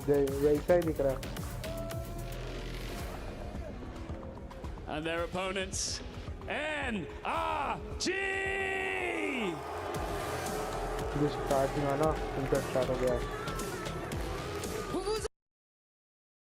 They've been able to transition over towards Dome and double up in their loot phase. Yeah, really interesting. They're actually splitting where they are landing at the moment. It's only Zach Mazer on your screen right now, who is doing a little bit of looting over at Dome. So everybody else is going to be, you think about the amount of information they're going to be able to leave with. It's quite something. They're going to have good Evo opportunities. They're going to have a lot of loot. And with the zone being pretty close to them as well, it's looking good for Team Vision. If you're wondering about the zone, let's give you that information. We are going out towards Harvester by the looks of things. AG Global, good news for them. Alliance, very good news for them over at Tree. They have a ring console, and RRQ arriving already to try and take that western side of Harvester. Yeah, Liquid are going to be moving quickly from Lava. Siphon as well. Ninjas in Pyjamas are going to be shadowing them. And actually, NIP watched Liquid hit the ring console, survey beacon, etc. Now they're going to take that and get the same info with the Liquid have. So NIP will be a little bit further behind. Yeah, interesting as well. Sometimes it's best to let the team ahead of you hit the information, and then you can base your next decision off of it. Of course, probably a little bit early for that to be the most value that you can get out of it. Usually if you're playing Edge a little bit later on, that's a good thing to do, especially when you're still looking to grab those Evo points. Of course, the survey beacon and the ring console are going to allow you to do that. So Ninjas in Pyjamas, they're hitting an evac right now as we look over to Alliance, who went out first in our previous game. A tough moment for them, but they have fantastic prio onto this zone. And with Watson in the composition, Hackett on Wraith, and Unlucky on the Seer, they're set up for the long game here. And I do think Alliance have to make these maps that aren't Stormpoint count, because Stormpoint is going to get ugly with the contest. Present EMEA once again. Trying to make amends for everything that happened in the first global of the year. We see their faces now as they're about to take their seats. We also saw the map veto, knowing that Haven will be the first map. I gotta say, last Haven that we had in the last best of 3, that was an entertaining one. And me as a Haven hater, actually changed my position on it, and I wanna see what NRG has prepared for this one. As I was saying, you wanna take BBL somewhere where they're not comfortable and they still haven't figured it out, because this was their Achilles heel for the entirety of stage 1. Not knowing exactly what picks are better, especially on this map. Yeah, I mean, NRG love the chamber here as well. It's an extra wrinkle that BBL might not have a ton of reps against. For me, when I take a look at this map veto, Haven, Breeze, Lotus, they're the big maps. They're the wide open maps. They are the aim maps here. This is exactly what you want if you're a young Turkish squad that feel like they outshoot everybody else that's ever existed. Especially given the fact that a lot of the focus on this NRG roster is the fact that Ethan has been playing on the duelist, and he had some duds, but in that crucial map number 3, he came alive, shut up the haters, and earned their spot here. On the opposite side with Rose, he's been playing a lot on the Omen, he's been IGLing, he's talked about the trust that the team has put in him, especially when things are going wrong, but he's led them right more times than not. Yeah, I mean, I think for Ethan, you got to say Unka's still got it at this point. 2 champs trophies, and he's not stopping here. He doesn't have a win at EWC. He doesn't have that title. And you just know he wants one more trophy in that collection. He wants all the better ones. He only collects the better ones, only shiny on his team.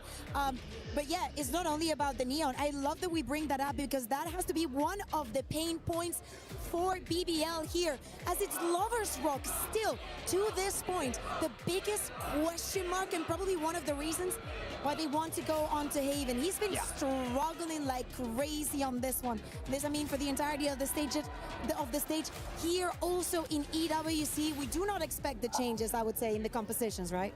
Yeah, we have the compositions coming in now for NRG. They love this chamber. You have to keep an eye out for Keiko. He's electric on this agent, and he's just going to look to lock it down on that defender side.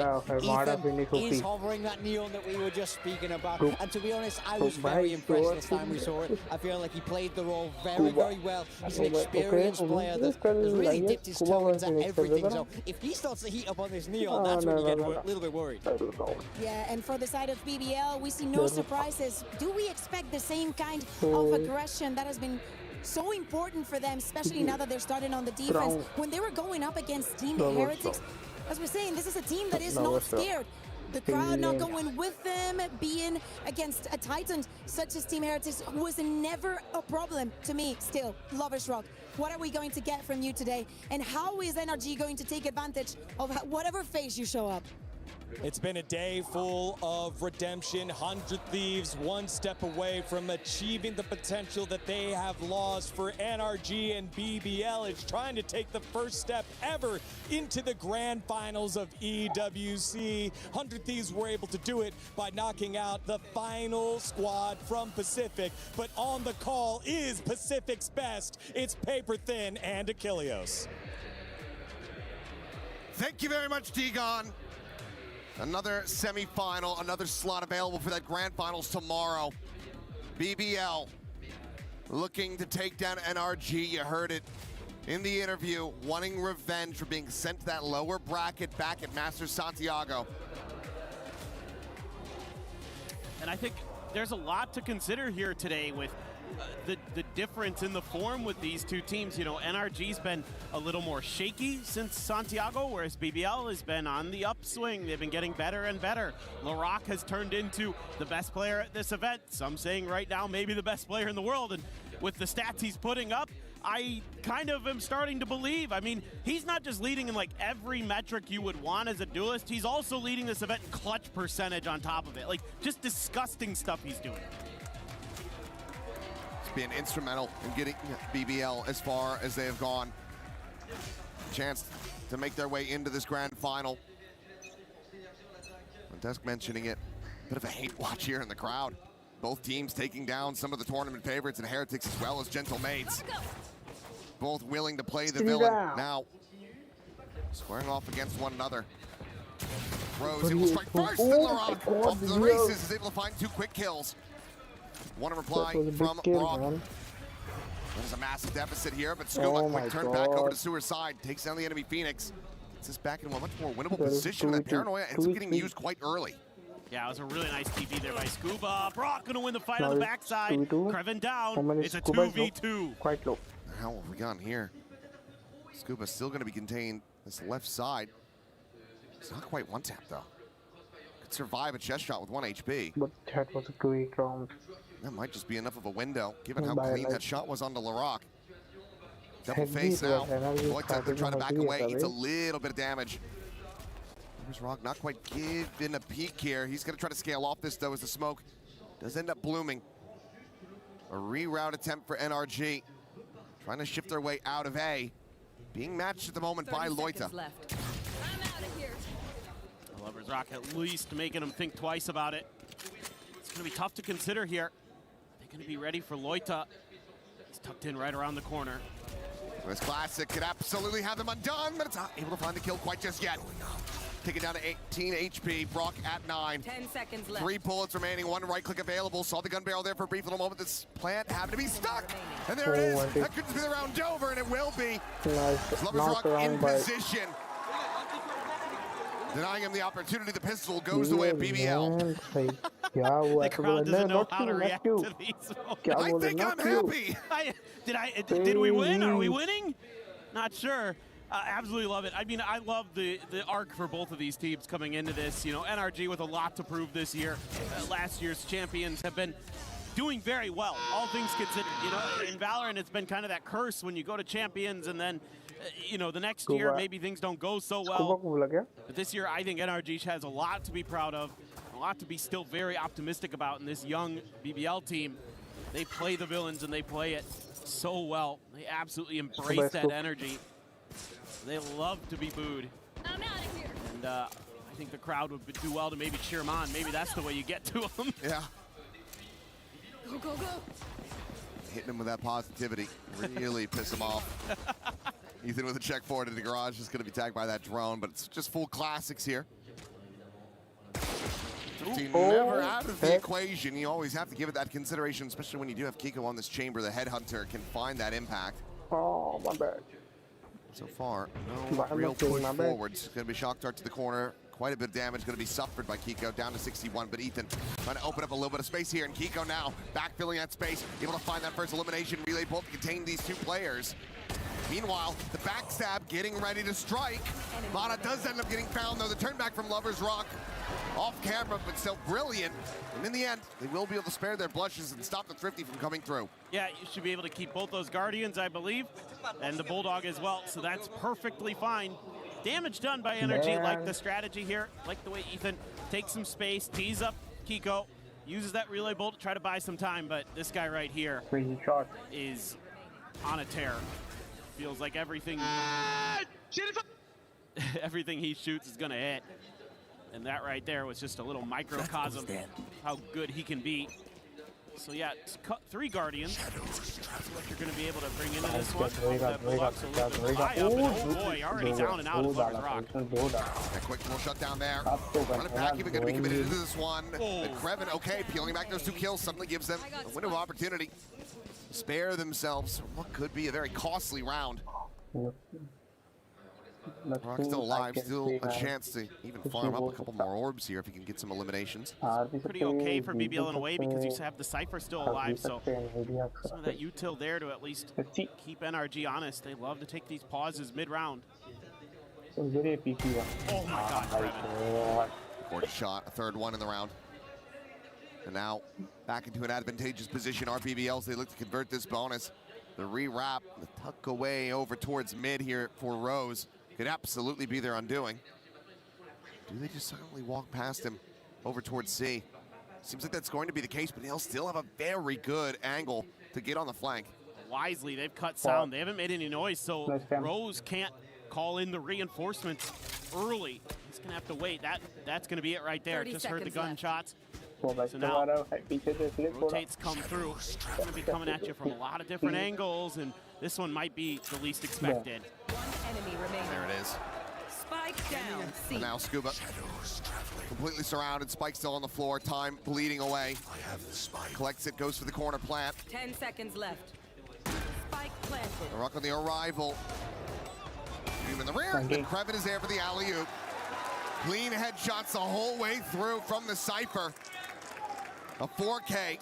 Does BBL convert the bonus? They're looking really, really good. Even with this huge start that NRG had, and you use the run it back, you think, oh boy, we might have beefed that, but Kreven gets a 4K, and that's got the NRG coaching staff flustered. Not happy about that as Bunkheart. I don't blame him. Giving up a bonus against the defenders on Haven is brutal. That is not a good way to start a map, especially your map pick. No, absolutely not. Now, consideration for the operator. We'll just go for the outlaw. Oh. That faster, punchier punish that can come through, given that everyone other than Kiko is going to be having half armors. Went back to the op. Oh, okay. I glanced away for a second. Yeah, he was... I mean, it one-shots him regardless. That's true. So may as well go all in for it. As long as you don't get thrifty, you'll keep it. Yeah. I think here now, Kreven sensing some of that early pressure for the first time. Doesn't have any trips here to help him. Has to dodge that shock. Really can't. Takes quite a bit of damage. Just has to evacuate site. I mean, nothing he can do there. The space has to be given up, and it's just way safer to try to play this out in a 5v5 retake. Kiko is a world away, and that's why they're going to be TPing this over. So a little bit of Mirage on that C site here. Still able to find quite a bit of blood, but Spike is now planted. They have to counter pivot back across. Ethan watching for this, intercepts Rose, and suddenly Lover's Rock, he still has that operator in hand, does not have an overdrive, and Kiko's watching this entry into the A site. Teleport's ready. He's gonna try peeking for it, but it's a one-tap. That's an off recovered, and Scuba's there in heaven. And perhaps a cast a curse for BBL, and maybe a blessing for NRG. They will get that thrifty to find their first round win. Yeah, this one just really well thought out by NRG. You got to give them a ton of credit with the way that they drew up this round and executed it. They caused so much attention over at C. And meanwhile, they can scale a little bit on the other side of the map and then just fan out. There's so much you have to clear as BBL in this scenario, especially because you hemorrhage so many players. You don't really have that opportunity to go for trades. You're just gonna have to guess correctly. And even if you do, like we saw with Lover's Rock, it doesn't really matter. Go, go, go! NRG players, very, very good. Oh, and LaRock looking for the timing with the counter. Blind is out. Mata gonna be snapped back. Molly able to shut down that, but LaRock rescales, he refights. He comes away with 2. I know exactly. Does not want any momentum getting built up for NRG. There's all of them. Ping revealed. Tripwire finding the connection. Will eventually get cleared, but the camera had never gotten taken down, and that is going to be a flawless in response to the Thrifty. Brilliant aggression from BBL. They had a great read here, doing their homework on where Mata was going to want to try to create some space with his ultimate, and they shut that down right away, and then they had another layer built into it. Rock there, so confident in those fights. You know, they threw the paranoia, they threw some flashes out right there, and then he reflashes, uses Ethan's fast lane against him a little bit there, because he gets Ethan, and then he's got the cover, so there can't be that quick trade from NRG. Very nicely done. And BBL, I mean, they want to scrap. They want to take fights. That's when they're at their best. And look at this huge dust-up brewing outside of C. Waiting for some contact here. And what a read this is looking to be. Just who's going to be more patient.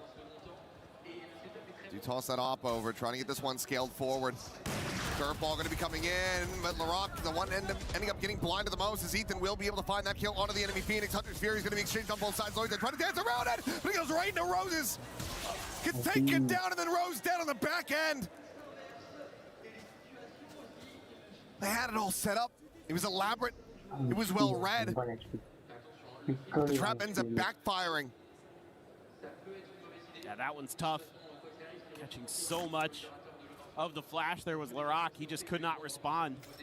He's trying to scramble to safety, and then things just go absolutely haywire. Setting up an elaborate house of cards only for it to fall apart right when you're putting that final piece at the top. One enemy remaining. Revealed, nowhere to go, no way to escape. Lovers Rock dead. Up again on the floor, and Ethan is crispy. He's feeling disgusted about that one too. I mean, Ethan can still shoot. Don't count him out. I know he's had some shaky moments on the Neon here at EWC, but he still's got it. I mean, it was pretty much like when he first debuted it. I'm sure there's plenty of people that are tuning in for the first time wondering why the hell he's playing. He's been doing it. Yes.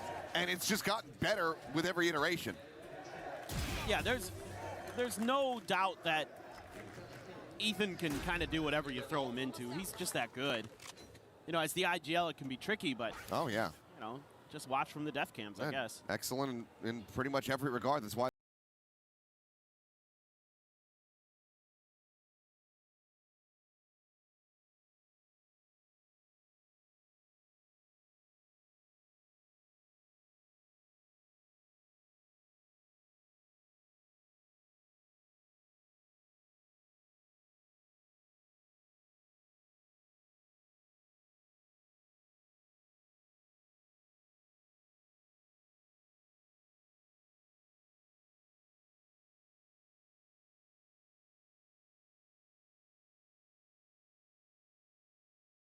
Want to combo that utility so they can just not, you know, deliver the knockout blow right as the round begins.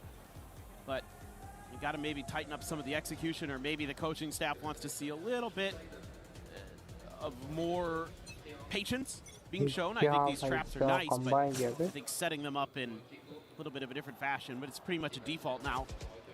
Will be Rose sending out a drone early to clear some A main space. Does see Kiko. So that's Operator at least cleared off that angle. Lovers Rock to take a more aggressive position. It makes it a lot more difficult for NRG to clear it, so they have to use the drone. Lovers Rock will be able to hide from that and then re-peek this. Flash does fully connect, so sends out a warning shot. Spike dropped. NRG fine with that. That's gonna cage trigger. Give them the confidence to try something a little different. Making plenty of noise through this cage here. Now there's the slide in. Jump forward, but Krevin still able to collect both kills. Duelists down. No. Rose catching Scuba out in the middle. Loita casually just walking back onto the C site. Brock none the wiser. Now Kiko has got the money for another one of death, would still give him that tour de force. So either way, he's going to be set for having an operator in hand. There's nothing more to be done here. The timeout call 30 doing wonders left. for BBL. A great play from Krevin. See if he's going to finish it. Another big multi-kill round. Already seen a 4K from him. Go is going to get one. They pulled out. be a hellish shot to hit. But here comes the flank. And Krebin will be able to find another 3K for the Cypher. NRG not yet able to try to catch up. BBL holding them back and accruing more and more rounds on this defender side. Well, this is beautiful stuff from Krebin, first of all, to get those 2 kills. But then we don't see it in the highlight. He immediately toggles to the cam, catches the other 2 players of NRG that are creeping up Long Sea Hall. And that gives Loita the ability to step in there and catch NRG off guard with the quick rotation, because he's so, able to get into that camera quickly. I mean, it's just so good. Like, the timing there, just amazing. Phenomenal stuff from Krebin. Nothing off the shock darts here. Then a very quick pause. Right here. Slowing things down, trying to see if they can get a rise out of BBL. But BBL not looking to give them a freebie. Just going to start cheating back, giving up a little bit more space. Relying on Lover's Rock with that operator holding it main to try to find an opening pick and shut down the aggression. They will be able to do so. Lada just not going to be fast enough on the draw to confirm that kill. Takes him low, but can't take him down. Slide in. LaRock now gets rid of Ethan. Continue to push forward, looking for more info with that run it back. What an adjustment there from Lover's Rock. They tried to bait and switch him. Oh, that smoke. They found my one. Get the spot out before that smoke bloomed. Now, realizing that this is going to be that push on a C, Kiko trying to intercept, will be able to do so. Loita going to be taken down, but LaRock is right there, and he will be able to have the punish. Now they're going to be rerouted again. Boxed into garage. Forced out onto the side. Brock with the Odin in hand, still able to take that fight. Rose on the floor, a 2v3. Dark from the cam removed. Scuba. Nobis spray and turns back into garage. He finds Krebin, and suddenly this round is getting away from BBL.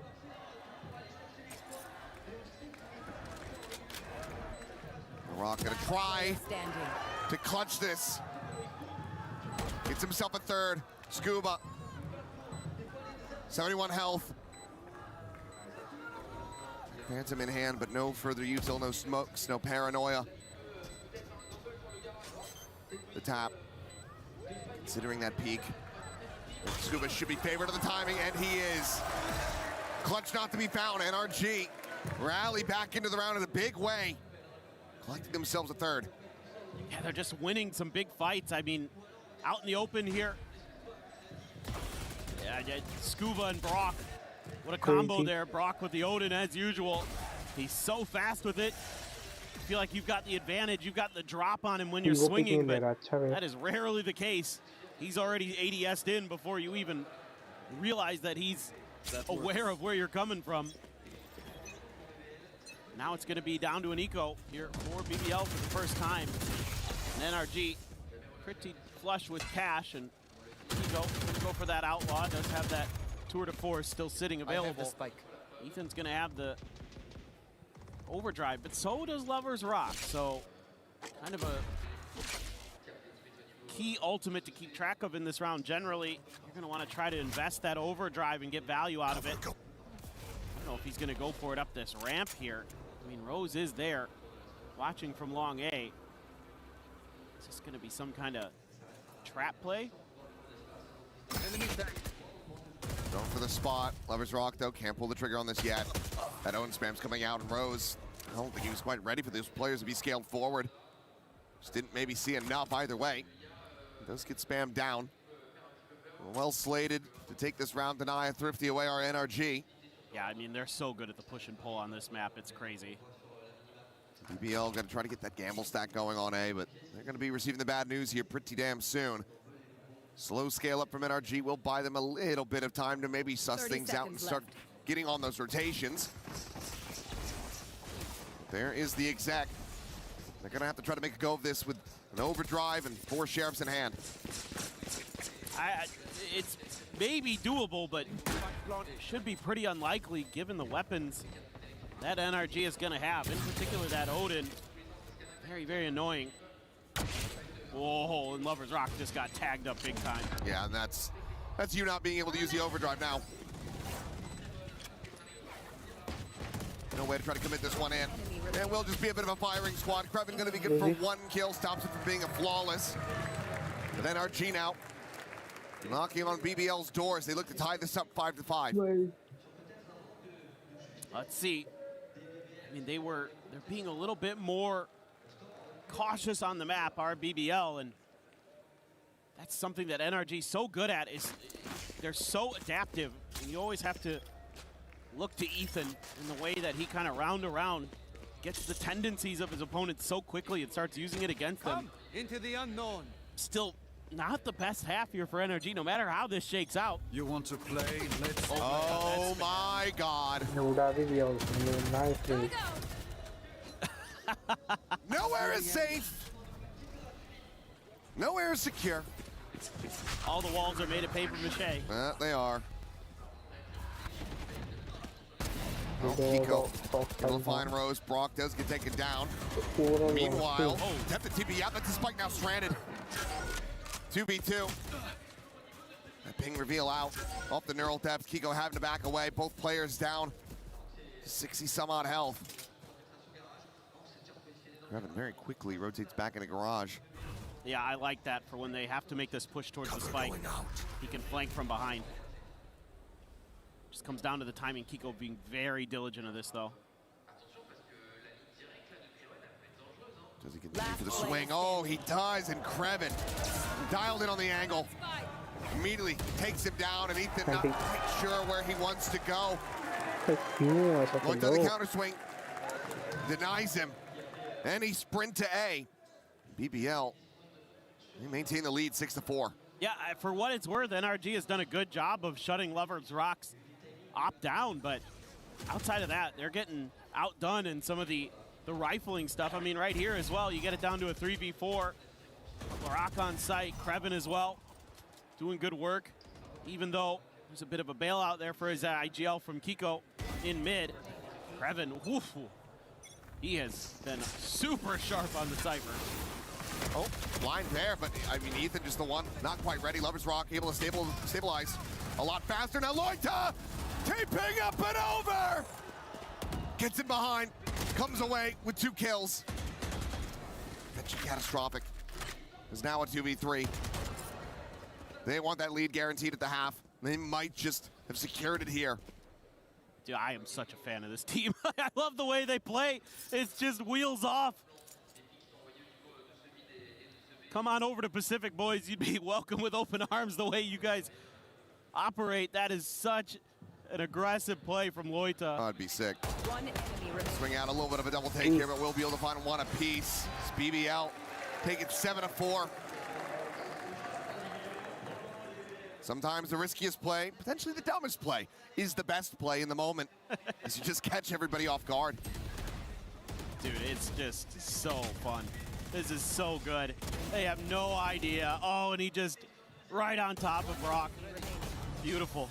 Absolutely beautiful. This is so well coordinated. I mean, that's what makes this team so exciting right now is, yes, they have the firepower.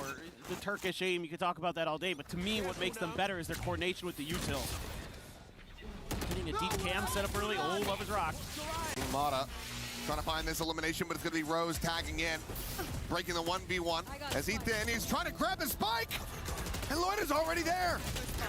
NRG. They must have amnesia. They must have forgotten how this team likes to play. They must have amnesia. They must have forgotten how this team likes to play. But how has Keiko gotten that? मैं shot देखने के लिए वापस किया भाई what a shot. Here. That was just wild from Kiko. Goodness gracious. Clear of that, and I mean, they're just encircling him, completely surrounded. We'll be able to get one more down with him, but it's going to be 8-4 at the half. BBL well out in front from the defender's side. I mean, on the defender's side, it's incredible stuff from them. You know, a lot of these players used to be on a team called Pacific. Love to see it. These guys are absolutely, I mean, that's ridiculous. That just, Kiko is also an incredible player and has been doing great things for NRG in this tournament. He is by far their best when it comes to the individual performance. Well, Right now, all of NRG needing to try to find their footing. They are struggling. 8-4. BBL well out in front. This is NRG's map pick. Could just be another one of those moments. Okay, we prepare for the opponent's map pick. They prepare for ours. We'll find out after the halftime break. For now, let's send things over to...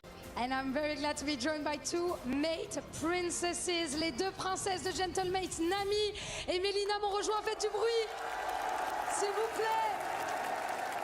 Et vous savez très bien d'où vient le public ici. D'abord, Mélina, moi je voulais te demander un petit peu, on sait qu'il y a beaucoup de trash talk du côté de BBL, beaucoup de gens qui les huent, etc. Qu'est-ce que tu as envie, qu'est-ce que tu en penses de tout ça, du trash talk, qu'est-ce que ça fait partie du jeu? Ouais, c'est l'e-sport, ça fait partie du jeu, faut l'accepter, c'est bon délire et c'est comme ça. Toi, tu le fais un peu, te lever, dire aux gens de s'asseoir, c'est comment? Ouais, sit down, ça part direct. Ouais. Sit down, ça part direct. Yeah, trash talk is just being part of the game. So I like the BBL boys when they do it. You know, you tell them to sit down. I think that's pretty common. Et de l'autre côté, I have an European GC champion with Gentlemates Nami here, the IGL of the GC team. Donc, ce que je voulais te demander, ma belle, c'est qu'est-ce que ça fait, tu vois, d'avoir tous ces fans qui sont là. J'imagine que tu es très contente de les rencontrer. Et dans des matchs à haute pression, qu'est-ce qui fait la différence? Comment on arrive à gagner? Bah, franchement, on arrive à gagner en partie grâce à eux. Ils sont incroyables. La vérité, franchement, sans eux, les matchs ne seraient pas pareils. Et quand tu les vois, quand on voit tout le support et tout le soutien qu'on reçoit, franchement, c'est c'est une rage de gagner, tu vois. Ils nous donnent un boost. C'est les fans qui te font gagner? C'est les fans qui font gagner. J'adore. The fans are helping us to win. Hearing them, seeing them in the chat, in the Twitch chat, it's always helping, of course. And maybe to pay honor to the Gentlemates, we can start a chant. Gentle, mate, gentle, mate, gentle. Back to the game. Who are they talking about? I don't know. Who's that team? Yeah, I mean, an unfortunate and early exit for that squad, but the fans still showing up to just enjoy some good Valorant. They're getting that. I mean, you're getting some absolutely wild stuff in this first half of Haven. Some crazy coordinated plays from BBL. NRG has had a few moments of their own, but not enough, and you got to be concerned going over to that attacker side. But NRG, one of the best in the world on defender's side. Kiko off angle, not able to find the shot. Headhunter gonna connect on the first. Exit now, looking for the repeat. And will be able to find that final fadeaway shot on the Lover's Rock, but cannot escape. Kiko, nice shot, Kiko. Just get cleaned up, so 1 for 1 at the end of it all. Some damage suffered here. On to Rose, down to 45 health. Ethan's here so fast, and BBL is trying to rotate away from this. They're trying to go B. Taking the spike up into garage window here, and Ethan cannot find that elimination. He finds a smattering of damage, but can't quite confirm it. Knocked down to 22. And Scuba not wanting to over pursue. They know that they have Bada on this flank angle, and that's going to be their big win condition. There's no trip set up here at garage. They are just pumping the brakes, but they're now watching for this. Bada, he's giving it a recheck, but will slink back in as they hear that flank getting committed to. And Rose is just absolutely destroyed him. Peek off of that. Recon going through. Loita able to find the one from Brock. Coming away with 2 with the sheriff in hand. 1 bullet remaining. Now down to 4 HP.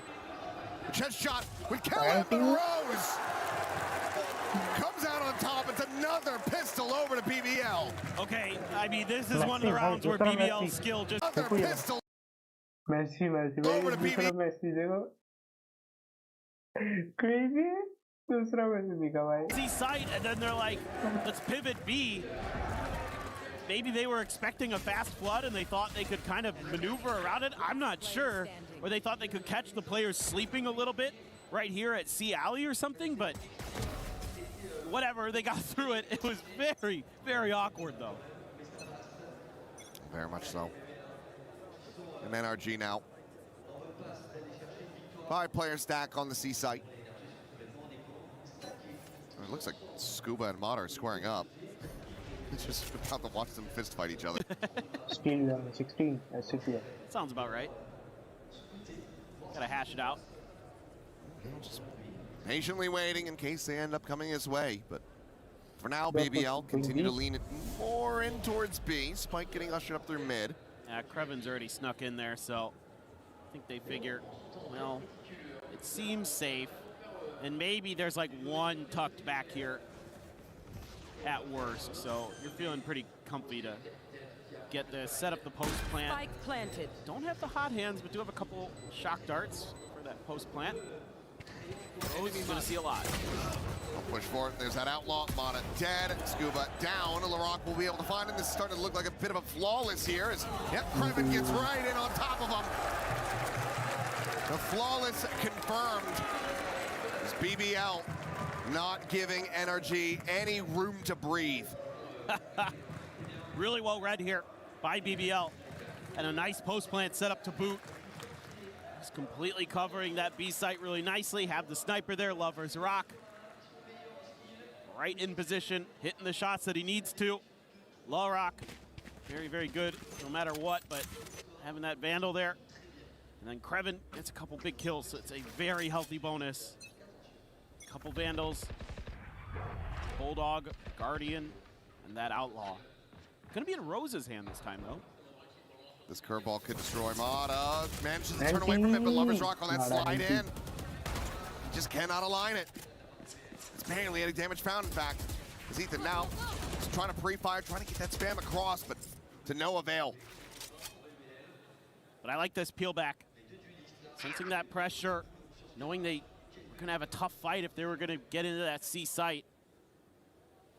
Force NRG to respect a different direction, but Kiko, definitely a player that is to be feared. Trying to come through here. I don't think the drone saw him. I don't think it did. I think he hid from it. They're pinging the smoke. They're expecting somebody to be in it, so one way or another, they get the read. It's just, are they gonna be ready? Can they have a punish faster than he can rendezvous out? Recon got to be cleared, sticks around for a little bit more. No, he cannot escape. Kreven has just been so on it, particularly with this Guardian. It's absolutely dominant. Lover's Rock just sliding in towards hell. Brock dead, Scuba alone, isolated, trying to fight his way out, but he cannot.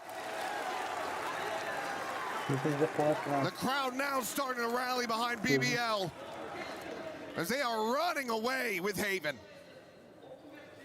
Well, you should be very, very much a fan of this team. They are just getting better and better and better. And yes, they look great at the beginning of the year too, right? In EMEA, they win the kickoff. They come into Santiago with all that fire, with all that passion, and it petered out pretty quickly when they had to go down to South America. I mean, but it didn't peter out until they met this very team. Right. That was that moment, them losing 1-2 against NRG, sent to the lower bracket, and then elimination from there. They remember that. They want. Oh, what is this man doing? Get him off my screen. Yeah, well, he's... Get him out of here. No, this guy is cursed. Like, literally cursed. I wonder which team he's supporting, and I'll put that in air quotes. But it's another timeout call. Last one for NRG. I don't want to know who he's supporting because it just... It makes me feel bad for that team. And I don't want to feel bad for either of these teams. I like both of these teams. I'm all about this villain arc in this event. I'm just loving it. Just like, it's like getting into The Killing Joke or something. You know what I mean? Like just a great graphic novel about great villains. Love it. Well, right now, one is beating the piss out of the other. That works too. Hasn't really been a very close affair. And I mean, despite the run that he had, especially in the previous series to get to this point, Mata at the moment is one death away from Pi. That's pretty surprising. I felt like Mata was starting to pick things up. The event has gone on, and he's such a big piece of the puzzle for NRG. If he's thriving, then you would think that, you know, with Brock and Kiko there as well, to be pretty consistent in the fragging department, that they should be well suited to take down most opponents. But he's kind of had some rough ones this year.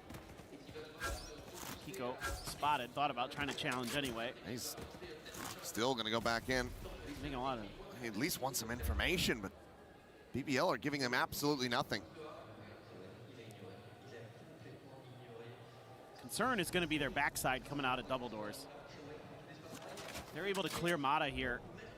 Should be maybe okay, but wow, the rotates were so fast from NRG over to B.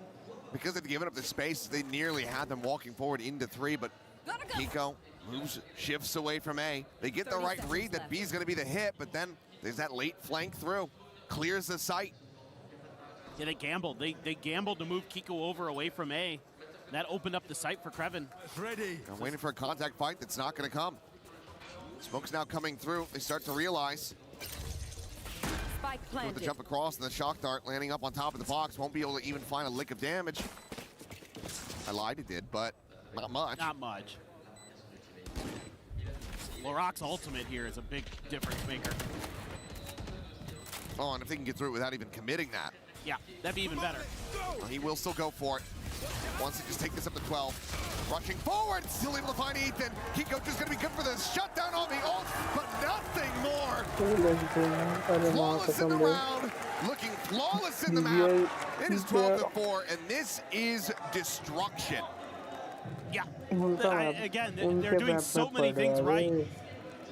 Kreven has been outrageously good on this map in so many different ways. The shooting, the way that he's able to anchor some of those sights on the defender side, and here, as that lurker, finding that open space, saving BBL from disaster. Just brilliant stuff. Now NRG has to string together 8 in a row to get it to overtime. Quick spot out into Brock, and they're going to try to use the Hunter's Fury. Oh, ends up jumping into that one, and then Kreven is there at Sewer. He's everywhere he needs to be. Kerp all out, Mata gets nada. Keiko only able to find the one. And that should be it. The spike now planted. Scuba, his feet burning. The blaze wall in hell. And Ethan at 16 health with just a Spectre. One enemy remaining. 13-4, BBL. Showing up in a monstrous way. Close out an easy breezy win on Haven. And this team, so strong when they're clicking. Everything working for them. They had to make one little adjustment out of a timeout to kind of start playing a little bit more default, and that worked a treat for them on that defender side. They were really able to put a vice grip on that first half and then kept it clamped down for the second half as well. This team looking like they may indeed be the favorites here at EWC because they are ferocious. Yeah, that is a terrifying performance. And trying to bounce back after that, going into your opponent's map pick. It's going to be very difficult here for NRG. We'll see if they're going to be able to get it done, but for now, let's send things back over to Deacon and the desk.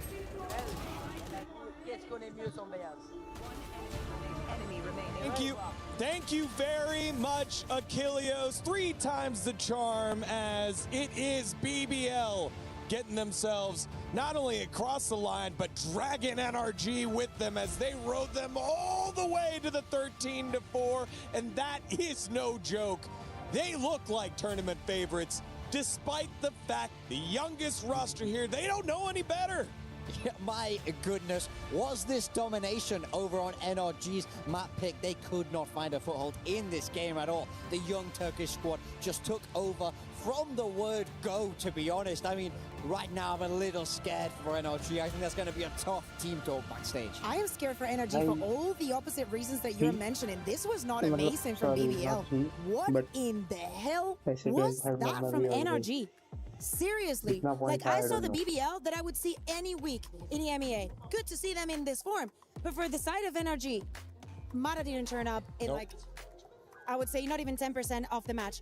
Every single time that BBL were to try something a little bit cheeky because they were still testing the waters, it would work perfectly. Yeah. I do not know what happened to NRG on that map, but that is not the NRG that I've seen in the past. Like, there is no way something didn't happen, because what was that? I mean, I do agree. It definitely looked very rocky. I feel like there were times where the macro where I wasn't loving what I was seeing, but then I think individually they got diffed as well here. It felt like every single aim duel was going their way. But we were talking about this in the green room. It is not the problem of the duels. It is so many of the kills that were not even duels. So many of those rounds on the attack where they just open angles, they push smokes, and they're not even looking in the right direction while BBL has walked all the way from the defense. Again, if this happens once, it's okay. It happens a couple of times, okay, but this is the map that they chose to play. This is the map where they were going to give their everything to get to the grand final. Yeah, and we have a couple examples of that round 7 here, big time, that you just wanted to shout out. I mean, for me, look at how contained NRG are here. They drone to try and take A space, and then Mata walks up, uses a flash. BBL do a great job of re-peeking, dominating that space. Then they come back to Garage, waste another flash, and now they have very little util to try and burst to a tough, contained space, and they get shut down. This is what we mean by the macro is lacking here. They're not getting the best out of their utility. BBL are in all the right places to punish. And then you look at the other side. When BBL tries to do the same, they do not hesitate. There's no utility on the other side. The play looks very, very different when you do not have the Cypher, and you're not battling against that type of utility. What is going on here? I see it. I see it. Seriously, can you somebody tell me what is going on? DM me, someone. 3 and 15, Mata, on that Phoenix, especially when you compare that to our MVP frontrunner in Larocque, 19 and 9, just absolutely on fire, and it looked great throughout that last map. I mean, look, he more than 6 times his kills, and the impact was insane once again from Larocque. He's doing everything he can to win this MVP. He's having a generational tournament. I'm loving watching him play. I'm loving how little he cares about who his opponents are, because it didn't look like he was playing against world champions. It just doesn't make sense. I understand for this side of energy that this has to be incredibly annoying to play against, because during the map, we do not get to see, we do not get to just be in Larocque's POV for the entirety of it. So it's so good to see the highlights here and how some of those are just impossible. Like, who does that? Like, who reacts so quickly to every single thing that you do on the map? Yeah, I mean, just take a look at these numbers. 312 ACS again. He's just so dominant. It really does feel like nobody else at this tournament has been able to slow him down as of yet. The only one that got close was Woot in the quarterfinals, an MVP in his own right last year in the first tournament here at EWC for Valorant. But since then, and even before that, the only player to be rated over 300 ACS per round or per map, it is just insane what he's putting up, especially against the reigning world champs here. And you know it's not just what Larocque and the rest of BBL were cooking there. It's also the fact that NRG just didn't show up, and they have one team talk, 6 more minutes to figure it out before map 2 starts. Yeah, and it's not going to be an easy one, because we can speak about momentum all that you want. We're going into Breeze. It's not only somewhere where BBL are incredibly comfortable. It is their map pick. It is a Turkish map. Like, at least in EMEA, if you're a Turkish squad, your Breeze is going to be incredibly clean, especially if you're clicking like that today. We need to talk to Larocque and ask what he's doing to keep this performance all throughout the tournament. As you're saying, having like a good map, a good match is something that we see, a couple of them, but in every single one of them, he is the talking point.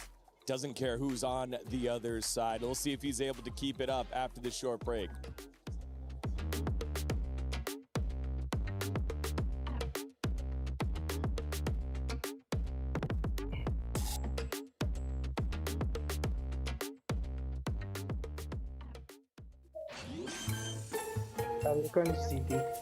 Spike planted. Oh. Whoop. Oh, no. Uh-oh. Ow. Ah. Ooh, ooh, ah. Whoa. Ah. Defenders win.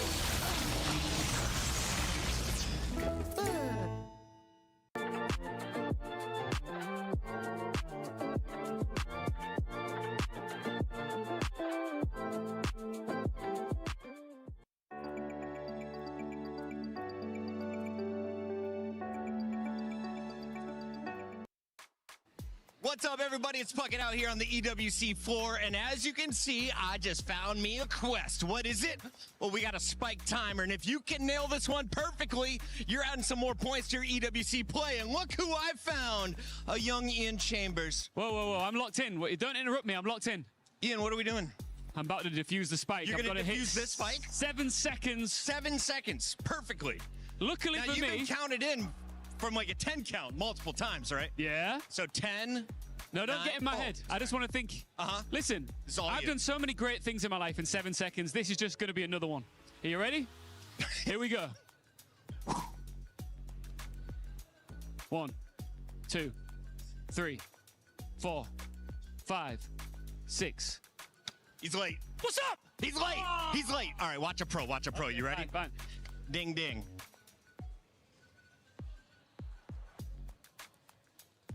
Six, 2, 9, 51, 27, 62. His counting threw me off. He's a cheater. I'm a winner. Back to you guys. Let's get into the games. We were there. For every click, every clutch, every respawn. We were there for the years of grind. And we're here. Now. The proud founding partner of EWC. Powering the biggest event in gaming. Shoulder to shoulder with the world's best. Making history. Greatness deserves a stage. Lenovo Legion. Reach your impossible.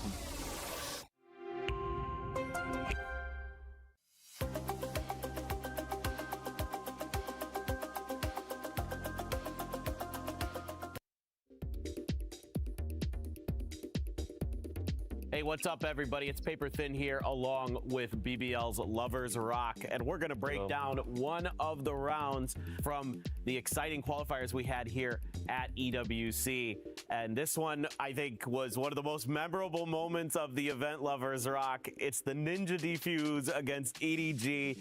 Such a crazy round here. I want to hear your thoughts. What's going on here? Why is it a 1v5? My teammates on C were not holding. They couldn't hold C the whole match, so EDG just abused C. They kept going C, and I don't know, I was gonna save here. Then I was like, okay, I hear the guy raise behind me, so it's not gonna be possible for me to save. So let me just try to get some exits or try go for a ninja defuse. Then I see them running away, and I just went for a ninja. Did you hear any of like their footsteps or anything? Like you said, you heard the raise behind you. Yeah. They were just fully running. I don't know why would they do that, but yeah.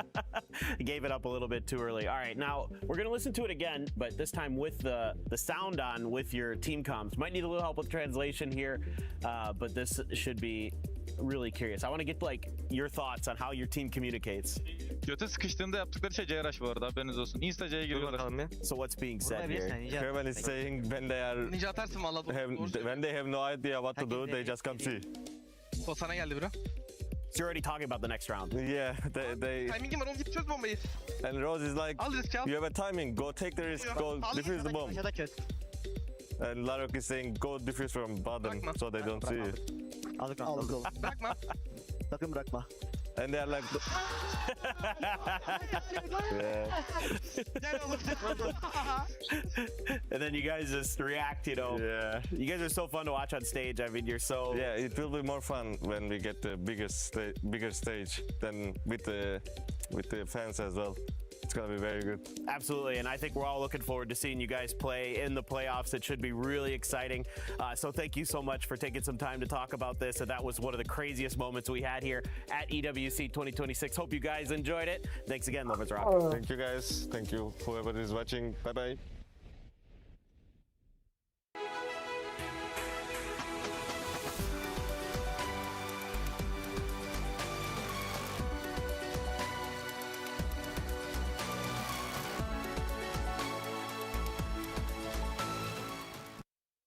Yes, I'm here. What button? Coming out? It's a nice drop from Starso. I don't know if he has time for this one though, Kev. It's going to be very close. Oh, that is unbelievable. Also,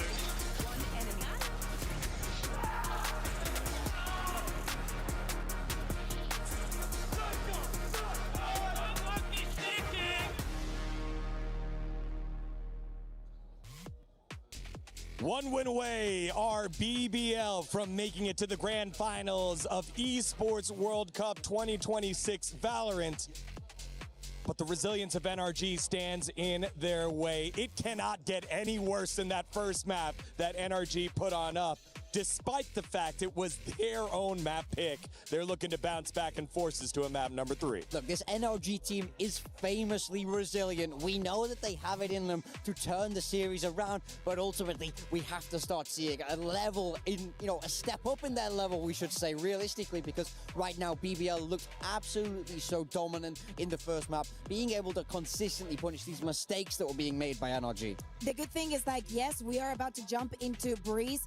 Do not look at the previous results for BBL. I can guarantee it for you, especially at the beginning of the year. They know this map so incredibly well. There's been some drilling needed here and there, but it still makes sense that they want to go into this map. However, it's not necessarily, I don't think it is at all, a bad map for NRG. Yes. Especially when we've been discussing the roles, the agents, and the potentials that we can see in this maps. For me, on Breeze, we have a lot of best in slots. Yeah, I mean, for me, I think at least they will for sure understand the macro a little bit more consistently of Breeze. I think they play the Harbor really well. North America is really pioneering there with that Harbor play. If that's what they come out with, I think that they do have a much better shot into this, but ultimately they have to come alive in the server. You have to be switched on, you have to be aware, you have to be able to take the fight to this Turkish squad, otherwise they will just walk all over you. We've seen it time and time again.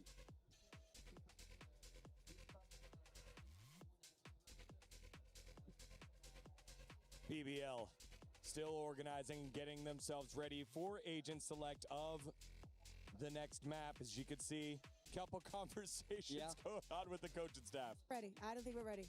I don't think we're ready. I look at BBL. That is not a ready face. No, I was looking at Loita. He wasn't even in lobby, was he? Yeah, maybe not. Maybe not. So we might have a few more minutes to discuss this Breeze before we get ready to go here, because who knows what they have to fix right there on stage. Ultimately, for NRG, this could be a well-needed break. This is a force, in a way, slowing down BBL, making them sit there for a minute longer and stew in it as before we get to this next one. Here is moving on to the next. BBL thinks as expected for the side of NRG, though. Energy, yes, they're sticking with that Harbor. Madder on the Harbor here. Yeah. Every time I see this, it looks weird, but he is always pretty solid on it. I do feel like this is a map that they will be feeling pretty happy about overall, but yeah, we have to see that improvement here. Yeah, at the end of the day, yes, Energy is going to be starting on the attack here. I want to see the confidence. I want to see the trust. We are willing to put Haven on our backs if you're willing to prove that this Breeze is going to be different. I want even to be spearheading with Kiko, given the team the confidence also within the server. We see the Bonkers happy, and if he's okay with it, I guess I am okay with it too. Yeah, for BBL, I've been really liking how Kreven plays this Viper, I think, on the Sentinel. He's an unsung hero for BBL. He's in the shadow of LaRock, but who isn't here at EWC? So I think if he's able to put up a strong performance on this defensive side, things could start to run away from NRG. I think it's time to give BBL the nickname here in Paris, Les Enfants Terribles, because they have been the young children ruining the experience for तेरा भाई watch party कर दिया है and are now about to ruin NRG's opportunity for any sort of success that they want to find. Kabir से खेलते हुए दिखेगा So hard for NRG to find any foothold. Will they be able to change their fortunes here in map number 2? Let's send it on over to Paper Thin and Achilles. अरे नहीं खेलता अच्छा हूँ but वो क्या होता है मेरे को है ना मैं ढंग से बैठ नहीं पाता मैं अबे साले लिंक भेजो क्या लिंक भेजो क्या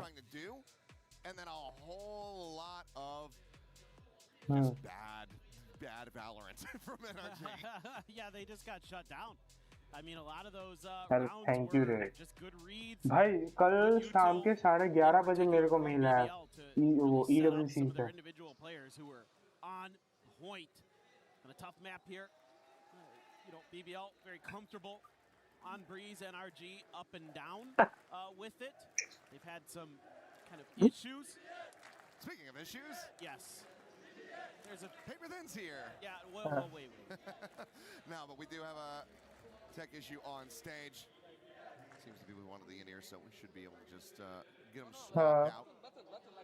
And then we can go back into this one. NRG. Bro, VCT का वो देखा कि नहीं webcam?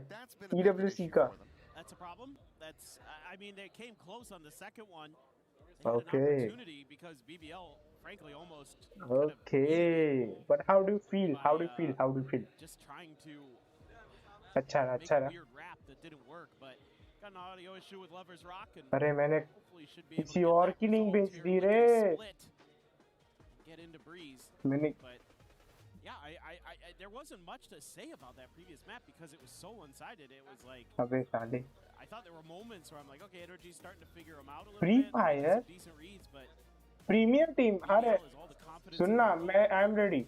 If you are making that I'm ready. for NRG, साल you know, they've been here before. They know what it's like to be down in a series and to come right back into it and still come through with the win. You can never count this team out. No, you can't. And PBL, they are well aware of that. Heard it from those players themselves. I believe it was भाई Rock saying they are भाई champions. तुम ढंग के player नहीं हो क्या? Cannot underestimate them at any given point. It's not over until it's over. चलो भाई राउंड स्टार्ट हो गया. ए राउंड स्टार्ट हो गया. मैप 2 भाई लाइव स्ट्रीम देख लो भाई. Rock near enough by. Trying to provide a bit of cover here as Kiko going to be tagged down to 7 off the rip, but it's going to be Brock coming away with the opening elimination as Loita will fall. एक काम करना rider भाई. अगर तेरे को अच्छा नहीं है तो मेरी स्ट्रीम देख लेना. वॉच पार्टी तू मेरे से चैट कर उसमें.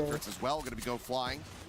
Trying to get as much damage as they can, but it's going to be Rose and Lovers Rock. क्या Able to find a couple of kills, but Brock gets himself a third before final. क्या क्या? Scuba now. The last one क्या? standing, slow walking through that wall. And Rose will secure 3K and a third pistol. अबे तो तेरे को copyright लगाया. मुझे थोड़ी ना कुछ होगा. Brock making these pistols close, but there's just too much firepower. ठीक है वो जैसा करो ना वैसा करा ले भाई. मेरे को क्या है? To buy some time, Loita almost got that first kill. क्या क्या क्या? Slowed down the roll even more here for NRG. Brock goes up क्यों on top of भाई? the box. क्यों भाई? No Brock to gun this time. It's gonna be Rose with the big 3K in response. The IGL getting it done. He can. ना ना ऐसा नहीं मिलता. मेरे को मैनेजर को पकड़ने का पड़ेगा. मैनेजर पकड़ने को पड़ेगा. Definitely capable of popping. अरे मतलब इवेंट पे जो अभी सुनना सुनना नहीं नहीं नहीं नहीं नहीं मैं पूरा रैड गेम बडी गन बडी का वो बोलता हूँ. उसमें क्या होता है ऐसा इवेंट होता है ना तो उनका मैनेजर मतलब जो वैलोरेंट गेम है रायट गेम उसका मैनेजर या तो कोई कोवर्कर ऐसा कुछ होना चाहिए उधर. मतलब कोई हाई पोस्ट पे होना चाहिए जिससे क्या करते हैं अगर तुम्हारा लक अच्छा रहा और तुम्हारा कम्युनिकेशन स्किल अच्छा है और वो एग्री हो गया तो तेरे को तेरा अकाउंट वो खुद लेगा हैशटैग के साथ. हाँ भाई डाल देगा तेरे में भाई. वो डाल देगा तेरे में right gun buddy.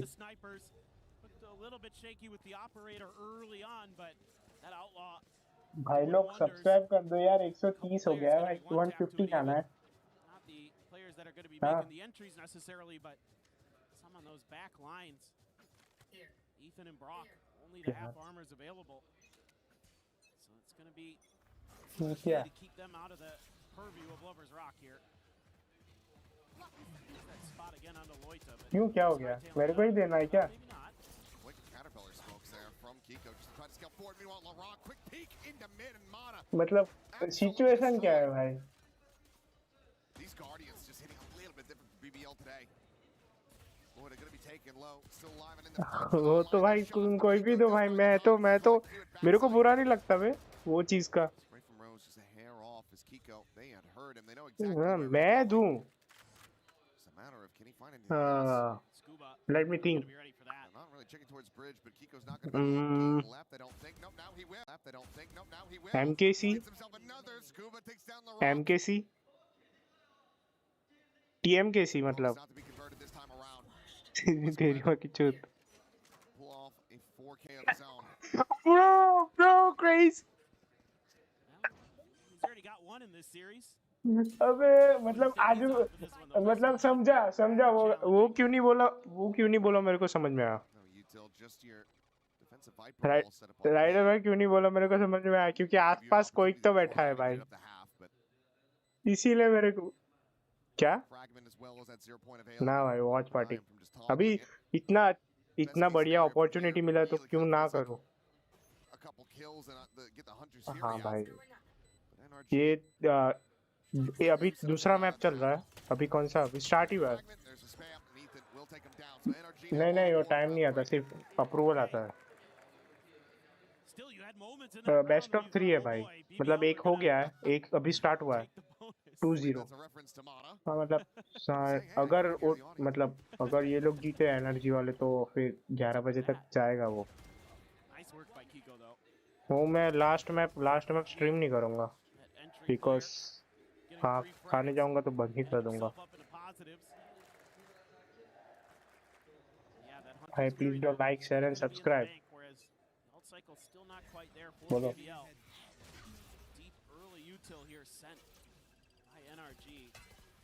Thank you भाई, क्या सपोर्टर है। Off the ping reveal, Lover's Rock going to be tagged down to 45. Well, Kiko trying to scale forward, McCreven won't be able to finally dispatch him.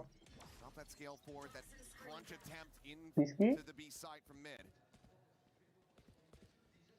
डाला मैंने डाला है मैं। So good about it. He's looking to continue and he shall.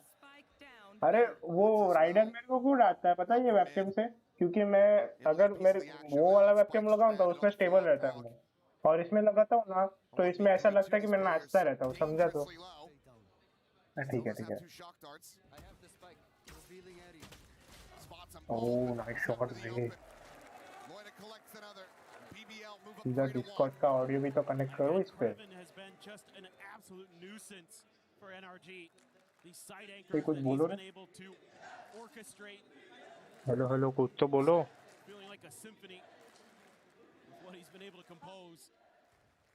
रुक जाओ। Nice shot there from Loita, but this right here, the key kill in the round. Keeping that extra player, being able to do anything else from really able to take control of that site. And it's kind of an awkward buy. Kiko does have an outlaw because of the economy of BBL. Everybody's one tap to this thing. अबे वापस करना पड़ेगा, रुक जा। Application audio बेटा 4 में जाके Discord. Okay अब बोल। क्या बोलना बताइए? बोल। अरे बोला तो।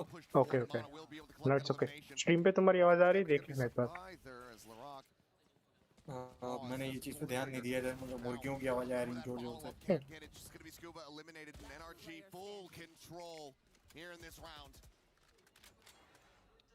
You know exactly where Loita's at as he grabs the gun off the floor.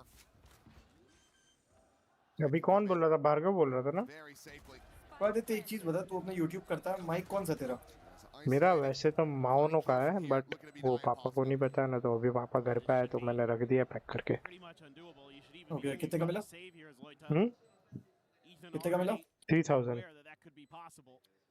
यार मैं ना तेरे को एक माइक का लिंक भेजूंगा, मैं वो लेने की सोच रहा हूँ, तू बताना देख के कैसा है। हेलो माइक में हेलो आजा जी। दीप भाई एक काम कर देगा? बिल्कुल बताइए। देखो एक माइनक्राफ्ट का थंबनेल बना के दे देगा। कैसा चाहिए? तो बस माइनक्राफ्ट का चाहिए। नहीं माइनक्राफ्ट का चाहिए ठीक है, लेकिन क्या कर रहा हूँ माइनक्राफ्ट में, वो भी होता है ना तुम्हारे थंबनेल में स्टोरी डालनी पड़ती है। अबे हाँ नहीं भाई एडिटर डिजाइनर सब हूँ ये बहुत बड़ी चीज है। देना भाई एक वॉच पार्टी, मतलब ऐसा। ये पैसे लेता है? अरे दोस्त है ना, एक बना के देना यार। नहीं मैं खुद पे करता हूँ। लिटरली मैं खुद पे करता हूँ। ऐसा करेगा क्या? हाँ अच्छा मेरे को मतलब मैं पे करता रहा हूँ, तू फ्री में खाए। वाह भाई दोनों का आवाज कोलाइड हो रहा है बे। अच्छा वो डीप कर देगा प्लीज भाई। क्या चला गया वो? Dealt with efficiently by NRG. They need more of that. This round right here, like I said, buy is going to be awkward, but you do have that overdrive for Lover's Rock. Paranoia out, the up and over, but the ping reveal is in, and 2 kills quickly going to be collected by BBL's. That Hunter's Fury layered on top, cleans up Scuba. क्या मेरे को निकाल दिया गया था क्या? हाँ निकाल दिया गया था। अरे भाई ठीक है, कॉन्ट्रैक्ट साइन हो रहा है उसके बाद। वापस टॉक शो में जा रहा हूँ भाई, बुरा लग गया मेरे को, हार्ट टच हो गया। दर्द जिगर। ये वॉइस यूट्यूब पे आएगा? हाँ आएगा। हाँ आएगा। क्यों आएगा? मैंने डाला है वो, तेरा वॉइस भी डिस्कॉर्ड का वो डाला है मैं, आएगा। क्या हो गया? कुछ नहीं। डर लग गया क्या? नहीं हाँ? नहीं रे। तो फिर क्या डर रहा है मेरे? अच्छे से कितना वॉच वॉच पार्टी कर देखना मेरी प्लीज। कितने से तेरे देख ही रहा हूँ, मेरा चल ही रहा है वॉच पार्टी तो तेरा। ऐसा क्या? सॉरी। तू जब बोला तो वॉच पार्टी करा तब से ही देख रहा हूँ। थैंक यू रे, गुड प्रो सपोर्टर। क्या बोलते हैं, वॉचिंग कहाँ दिखाता है तेरा? 2 वॉचिंग आ रही है बे। एक मैं ही हूँ। हाँ तो क्या शॉट्स मारते ये लोग? भाई ये लोग का सेंसी क्या होता होगा, इतना गंदा मार रहे ये लोग किसी देख किसी का 16 होता है और 0.1 पे खेल रहे हैं वो लोग। 16? हाँ 16 नहीं, 16 नहीं सर, 1600 1600 DPI और आ रहा हूँ मैं, सुन। हेलो हेलो गाइस, हाँ मैं 5 मिनट में आता हूँ। हाँ भाई ठीक है। मासूम, हाँ जी सर्वर ऑनलाइन पे ले आ। ठीक। मेरे से हो नहीं रहा है वो, बार बार स्टार्ट कर रहा हूँ तो हो नहीं रहा वो। स्ट्रीम करोगे क्या तुम? हाँ। दीप भाई, हेलो दीप भाई। भाई बना के दोगे ना प्लीज? बनाना क्या, मैं सुन नहीं पाया, चाचा उसको कुछ बोल रहा था बार बार। अरे वो एक सिर्फ है ना, वो ईडब्ल्यूसी का एक बनाने का, ईडब्ल्यूसी वॉच पार्टी करके। आइडिया भेजो क्या, आइडियाज भेजो क्या? मेरे स्ट्रीम देख ले, एक काम कर। ये यार स्ट्रीम देखो मैं नहीं, बना देता बट डिस्कॉर्ड स्ट्रीम देख ले। अरे बात तो सुन। चल ठीक है दिखा। मतलब ऐसे आइडियाज देता हूँ ना। अबे ये क्या खुल गया? कितना मॉनिटर यूज कर रहा है? एक ही है भाई मॉनिटर। गरीब हूँ भाई, अमीर नहीं हूँ। मॉनिटर के लिए पैसे बच। क्या हो गया? तेरे सब्स कितने पहुंच गए? 130 पहुंचे बे। 19 कितने था बता? लास्ट 100 ही था। 30 भाई आ गए एक ही बार में। देख ये देख रहा है, ये दिख रहा है इसका। ये थंबनेल चाहिए मतलब ऐसा उसमें लोगो नहीं चाहिए, बस ऐसे थंबनेल चाहिए। देख मैं और दिखाता हूँ, जैसे कि अबे यार ये देख, इसने कितना EWC 26 पेरिस वॉच पार्टी ऐसा नहीं लिखा है? एक मिनट होल्ड करना जरा। अबे ये ही करना है, ये तो मैं कर दूंगा। क्या है? एक और एक दिखाता हूँ, मेरे को उससे अच्छा ये पसंद है। अबे सुनो आदित्य, 1 मिनट मेरे को दो, मुझे कुछ काम जाना पड़ेगा। मैं समझे 2-3 मिनट में आता हूँ, ठीक है? ठीक है कोई ना।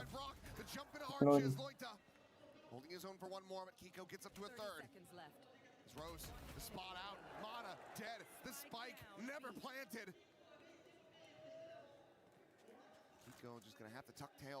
Look at LaRock. Sprint over towards A, but as you mentioned, LaRock, he's got the knives. He is lying in wait. ये वॉच पार्टी कितना दिन चलेगा? वॉच पार्टी चलेगा मतलब जब तक सब गेम्स मेरे खत्म नहीं हो जाते तब। मतलब मेरे को अभी बंद करना तो मैं कर सकता हूँ, बट मेरे को कल ही मेल आया ना, तो तेरे को पूरा करना चाहिए, तेरे को पूरा ही करना चाहिए, बंद नहीं करना चाहिए तेरे को।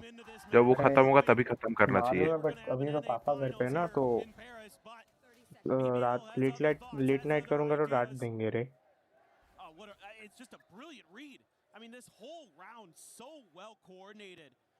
वो मोटैटो का किधर गया? अबे मोटैटो भी स्ट्रीम कर रहा है। मोटैटो दिखा देता हूँ। EWC वॉच पार्टी में लाइव जाते हैं। लाइव में देख लुक्स नहीं कर रहा है, देख सिंपल, ऐसा सिंपल सा।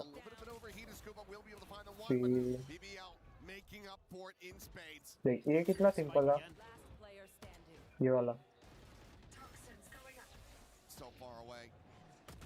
मोटेटो भाई किधर गए? If NRG can't rally back into this, that's exactly what they're going to be doing, because they're going to be going home. Well, they still have the consolation match. There still is the. That is true. The third place match. Mentally. मोटा भाई। They're near airport. Yeah. Oh, I mean they're so good with. तो ये ऐसा वाला भाई crazy लगता है।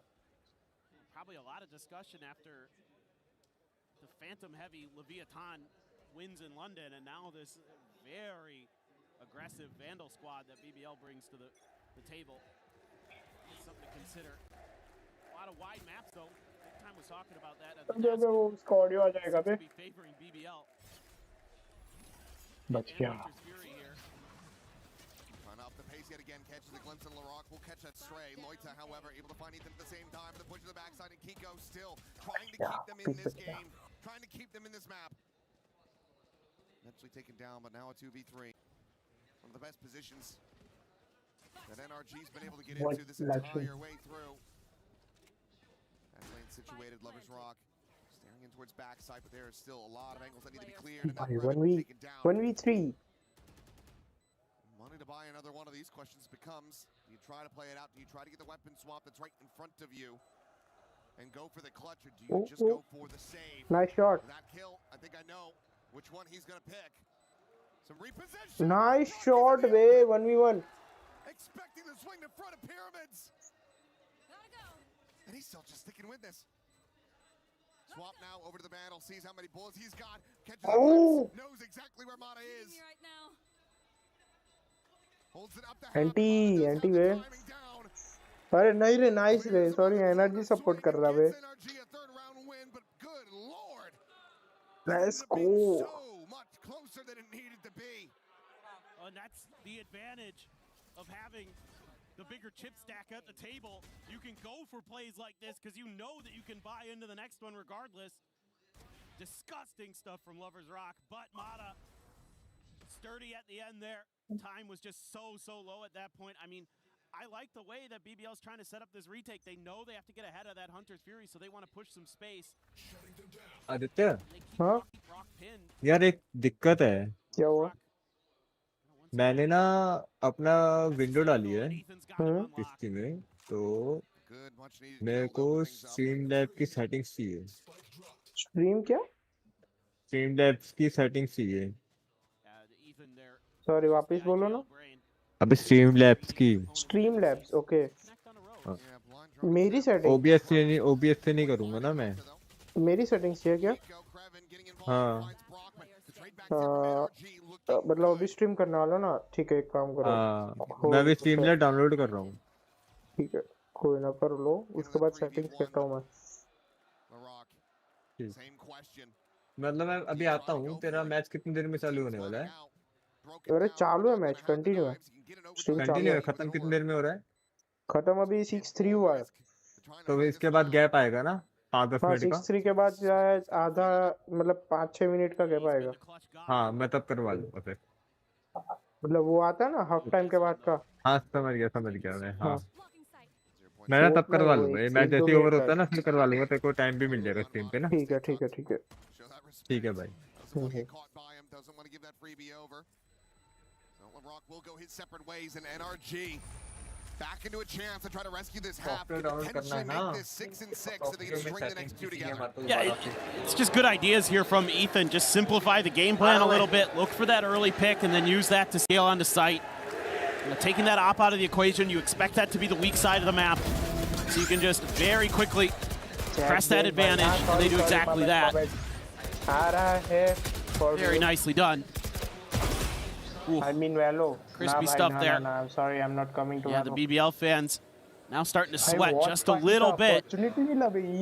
Still defender side on Breeze for them, though. And again, you're going to be pretty happy no matter how this shakes out, especially if you don't just lose the next couple rounds. Like if you find at least one more here as BBL off of this timeout, you're feeling really good going into that second half. And with how the pistols have been going, confidence should be through the roof.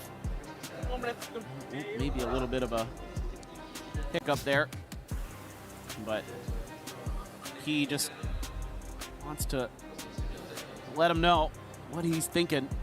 I don't know. I mean, I think go back to some of the just trap play stuff and then play for retake if you need to, because all that has been A+ on the scorecard.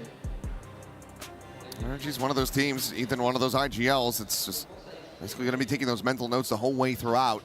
The more time you give him to get an understanding, the more risk you're taking and being able to secure the win. BBL still in a good spot, still up by 2, and can expound upon that. build it up a little further, but NRG now getting into a very solid ult cycle. They nearly have that Reckoning to go, so 4 ults about ready. And Loita more than ready for the swing from Mana. That headshot to push forward. Talking about traps, talking about aggression. It's on display again, but Scuba will be able to spring one of his own. Push up into elbow, goes on red, goes unscouted. Manages to get this back into a 3v4. Nice delayed trap, though. They took a little bit deeper positions. NRG, you could see, throwing out that Storm Surge early, expecting that mid-aggression. BBL. Tough position to read here. Ethan able to find the quick transfer, swings out for a little bit more, but the sun is going to be there. Spike down mid. Still gets his team into a very solid spot. Brock will win the fight in mid. Kreven down. Now just Lover's Rock. One less target to try to clear out. Here, ready to try to intercept. Question is, do they take the spike and collect it, go elsewhere? No, they play it forward, and they cannot allow themselves to get separated. They don't. Solid cleanup here from NRG. Still with an opportunity to try to tie things up. Yeah, I think the initial theory, very nice from BBL, but then that impatience that's built into teams like this starts to get the better of them, where they want to start taking risks, pushing angles, and Ethan, once again, gets the read on it and punishes BBL. He's been really impactful. May not be topping the charts in the kill department, but his brain has been doing a lot of heavy lifting. Kiko. Ooh. Enemy kill. Rose just trying to run away and gets caught. Key opener. Rose is 2 charges away from having that Hunter's Fury. Won't be able to see it here. Lover's Rock, though, a change-up, a judge. This kind of presence has not really gone through for them, but the drone over the top will try to check, but it's just not enough coverage to try to keep Rock protected. Now the overdrive in, and he's managed to find 2 more. Get out of my way. Ethan and Mod just able to do absolutely nothing. This Lover's Rock may have just won this entire round, but Kiko's still trying to fight back. Breaks open the B site. The spike still on the floor, a world away. Loita boosted up over the top. The pit now fanning out. I'm out. Covers the spike, but Lover's Rock still taking space, still letting them know that this judge is in position. Ooh. Snakebite will finally get him that damage, though. Forces him away. At the same time, Larocque swinging around the back, getting on the flank. That shop door about to be tapped. Kiko is absolutely ready for it. What a read. But now they're out of time. They have to push forward. They have to try to get this plant going on the A site. Could just end up losing it all right here. As Lover's Rock gets the 4th. It just took too long to recover it all. BBL stopped them from tying it up in 7-5. Again, a great counter read by Rose, putting the Neon into position where you can punish that drone, and he does more than that because he's got the overdrive to boot. Beautiful, use that relay to give himself some space, and then just knock him down with the finger guns. Incredible. मैं कह रहा हूँ कुछ बता ना तू अभी क्या कर रहा है बिजी है Strong outing, another strong start here for BBL. अरे तू अपने इनका Not trailing by much, but this बहुत has सही to be बहुत सही ताली पीट दूँ तेरे लिए defender's side for them to push this the distance, to send this over to map 3. Otherwise, BBL, they're going to be knocking this America's team down a peg. देखूं And forcing them to face off against Nongshim Red Force in a 3rd, 4th place match. But for now, let's send things back over to Lou. We have a little bit of a family gathering here in Paris. On a une famille ici à Paris puisqu'on a 2 frères de chez Carmine, des vrais frères, real brothers have joined me here. We have Dohan and Noyan, Casey brother, real brothers of course. The first question I want to ask you, you are wearing a Casey jersey yet rooting for BBL. Vous portez un maillot cassé mais vous êtes pour BBL. Pourquoi ce choix? Alors personnellement c'est parce que je suis turc et Lewen मैं कह रहा हूँ thumbnail कौन सा बता रहा है et bon on a supporté les Turcs hein. Évidemment, le ये तो ceinture. I आसानी am से बन Turkish जाएगा इसमें। myself, and Lewan used to हाँ be in मतलब ये BBL तो as well, आसानी so से बन that's why जाएगा I'm इसमें। supporting them. And isn't there maybe another reason why KC fans are supporting BBL? Une autre raison secrète peut-être? On connaît la rivalité देख ये entre सब M8 et बहुत easy है KC. बनाना, ये सब On connaît element aussi la based है, rivalité ठीक है, entre ये तो खुद M8 et बना सकता है BBL. Donc aujourd'hui, on supporte चाहे BBL. तो। J'aime beaucoup, we know. We know there is a bit of rivalry between Mate and BBL, a lot of banter, and we are rivals of Mate as well. So that's why we're supporting them. Et ma deuxième question, c'est pourquoi est-ce que le public français c'est le meilleur du monde? Très rapidement. Bah, très facilement, hein, on a le Blue Wall. C'est tout. Le Gentle Suit, ils sont nuls. Why is the French crowd the best? Because we have तो the तुझे Blue कब Wall तक चाहिए? Gentlemates sucks. Basically, that's what you just said, even though I don't exactly agree. And maybe ये तो one मैं last भाई word for this कभी भी interview. I सकता heard हूँ, that you ये guys मैं had AI a generate chance कर दूँ या to कैनवा root पे for निकाल the दूँ BBL पूरा player. तेरा Vous इसी avez une petite क्वालिटी में, chanson à me faire. सब Rapprochez-vous, पॉसिबल है। rapprochez-vous, vous la faites dans le micro.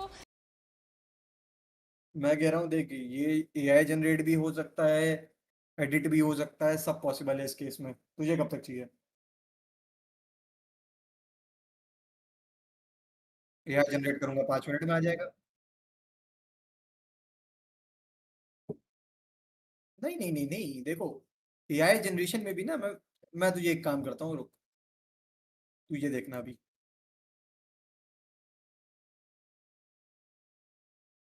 सिर्फ क्रोम का कर दिया क्या मैंने?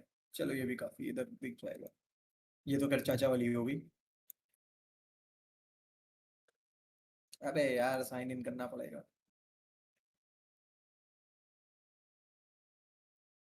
एक मिनट रुकना, अभी दोबारा स्क्रीन शेयर करता हूँ, पासवर्ड डाल दूँ।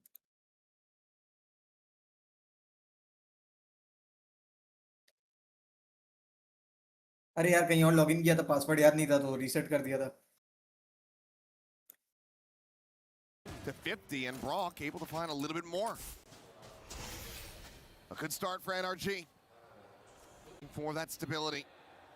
To go into this 4v4, start to explore down into mid, but look at what's waiting on the other side of the wall. They've read this rotation. This should be tricky for BBL to get through. Smoke on Ethan's position. हो गया। बस वो कर रहा हूँ, phone से नहीं रहता है कि 2 स्टेप वेरिफिकेशन, वो कर रहा था।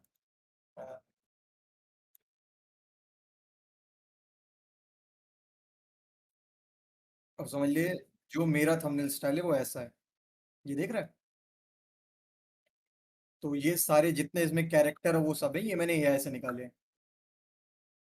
ठीक है, इस तरह का रहता है, कोई दिक्कत? हाँ हाँ बना सकता हूँ, ये बस मेरा थंबनेल स्टाइल है। मैं तुझे AI जन में जो चीज तू बता रहा है ना, तो ये सारा AI जन है, ठीक है? मतलब पूरा थंबनेल नहीं, जो मेन इसमें कैरेक्टर्स हैं। कौन सा? ये वाला? ये रोस्टिंग वीडियोस है यार, ये रोस्टिंग वीडियोस है, उसके बैकग्राउंड में गेम है एज अ विजुअल। ठीक, तो मैं तेरा कर दूंगा, कोई दिक्कत नहीं, बाकी चाचा को ये वाला पकड़ा दूंगा।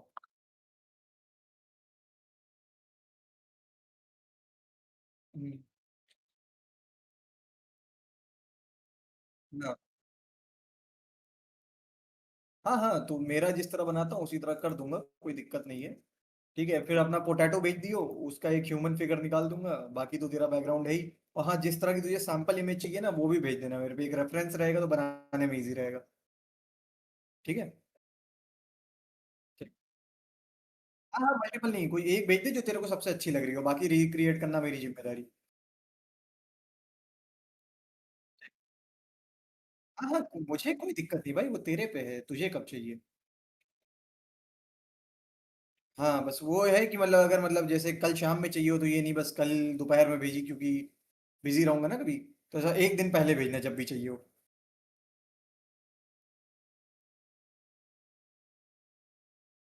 मेल पहले भी सकता है, बट वो है ना कि कंपलसरी नहीं है कि एक, देखो एक दिन के अंदर अंदर मैक्सिमम है कि एक दिन में मैं तुझे दे दूंगा। ठीक है, बट वो चीज होती है ना कि अर्जेंटली चाहिए, एकदम तुरंत चाहिए, वो चीज मुश्किल है मेरे केस में। ठीक है, समझ गया ना? हाँ हाँ हाँ हाँ हाँ, ठीक ठीक ठीक है। एक एक अपना पोटैटो जो तू लगाता है, ठीक है? हाँ वो पोटैटो, बाकी जो चीज तुझे चाहिए, ठीक है, उसका बेस्ट एग्जांपल देख लेना, भेज देना, क्योंकि क्या है ना, उससे मुझे तेरा टेस्ट पता चल जाएगा कि तू किस तरह की चीज चाह रहा है, डिजायर्ड। अब मैं 10 डिजाइन बनाऊं, उन 10 में तेरा टेस्ट ना हो तो टाइम वेस्ट है ना फालतू का।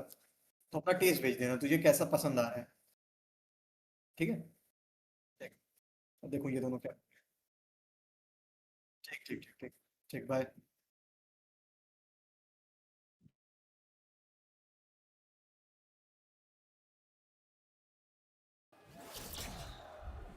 Waiting out that flash. Nicely fought out here by BBL.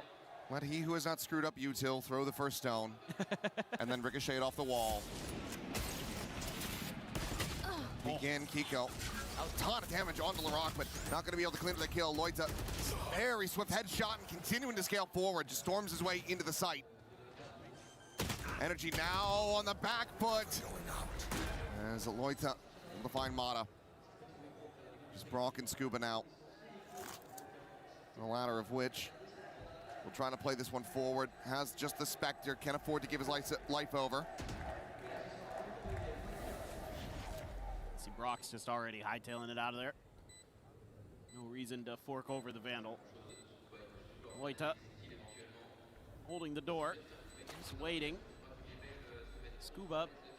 They're gonna come pushing. Hello. Oh. Comes back fast enough. You don't want to go for that snake bite. You end up getting caught. Lover's Rock. That's how you, yeah, that's hello in French, I think. I don't know. He's having fun. He's vibing on stage. Back into the lead by 1. That's just a bonus for NRG. Keep a weapon in hand. Now going into the full purchase. See if they can tie it up again. Oh, what a nice play there by Loita. Able to bail LaRock out. God, Loita's been really good on this map too. He's been hitting some nasty shots. Lover's Rock, though, it's been the real story for BBL.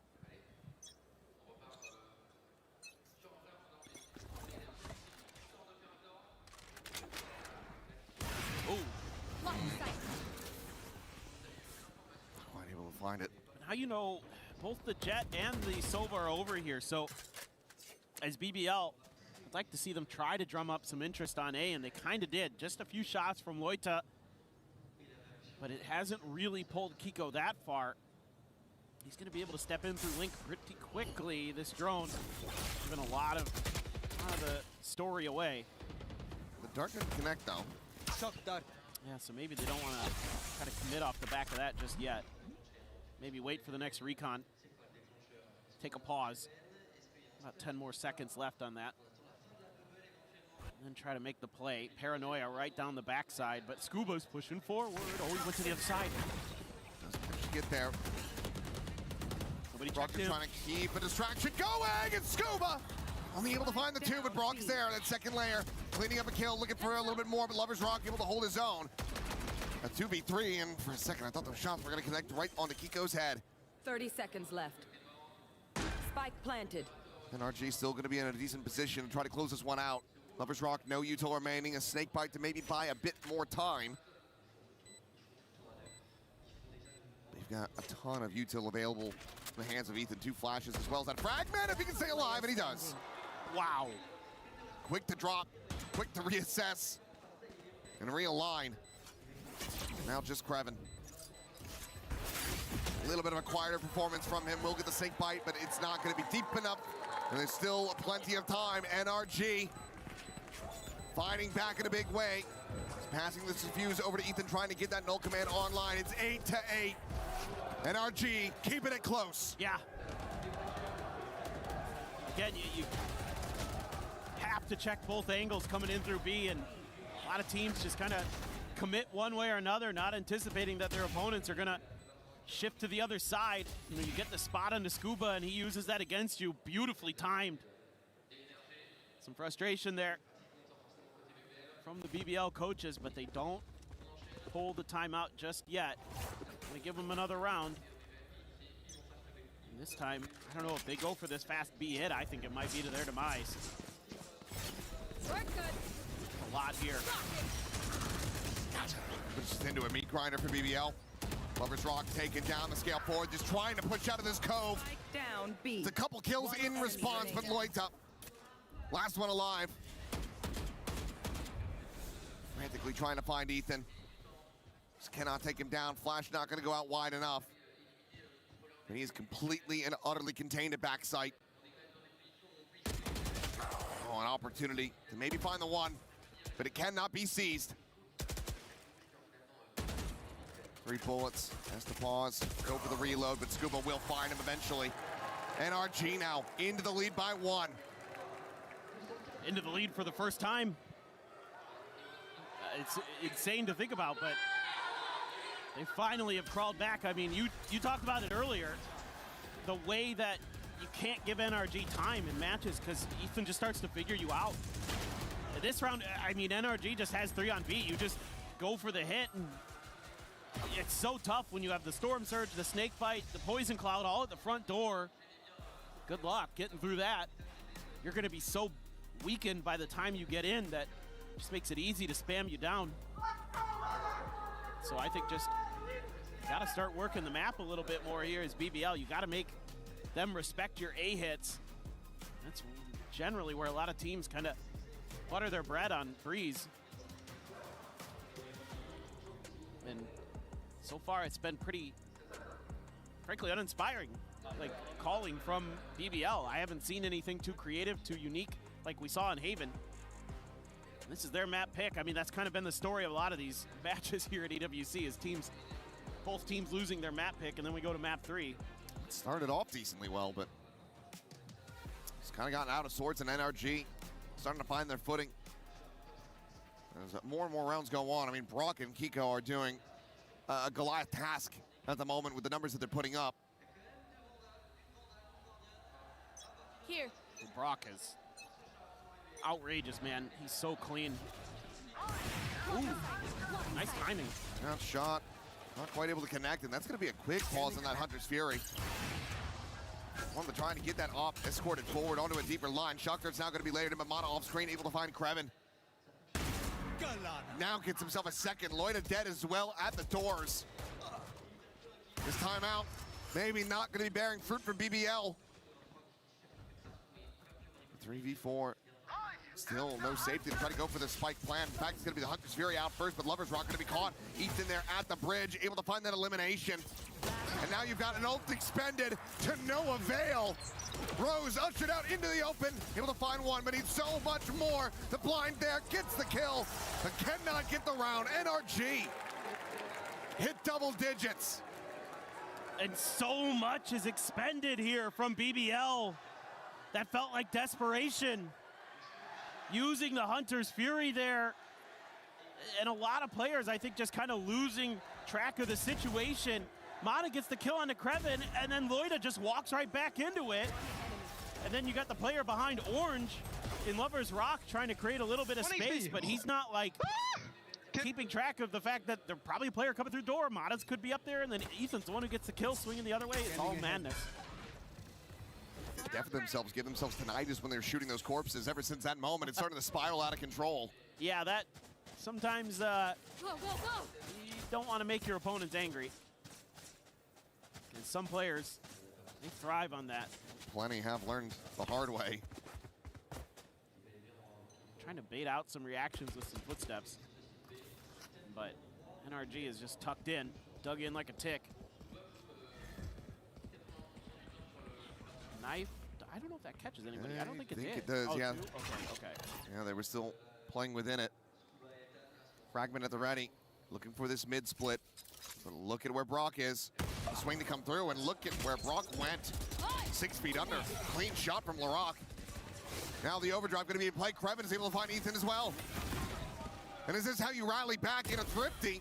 Scuba wants to say no. Quickly getting overwhelmed. Updraft over the top, and just too many targets. In the corner though, and Mana. Quick to scope in, quick to find that elimination, interrupting the plant, the spike now. Having to be recollected as Kiko slides along the half wall, but doesn't get a glimpse of smoke on one side, of Poison Orb on the other. Poison flying.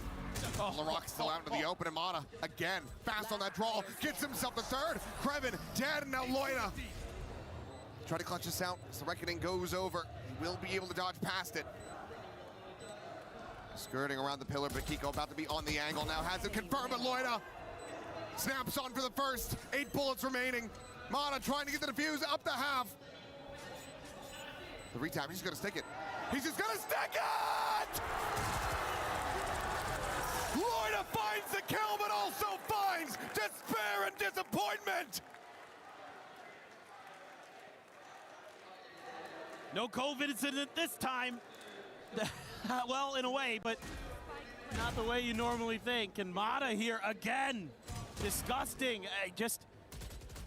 There's a lot of confusion, a lot of chaos after he gets that kill in the window.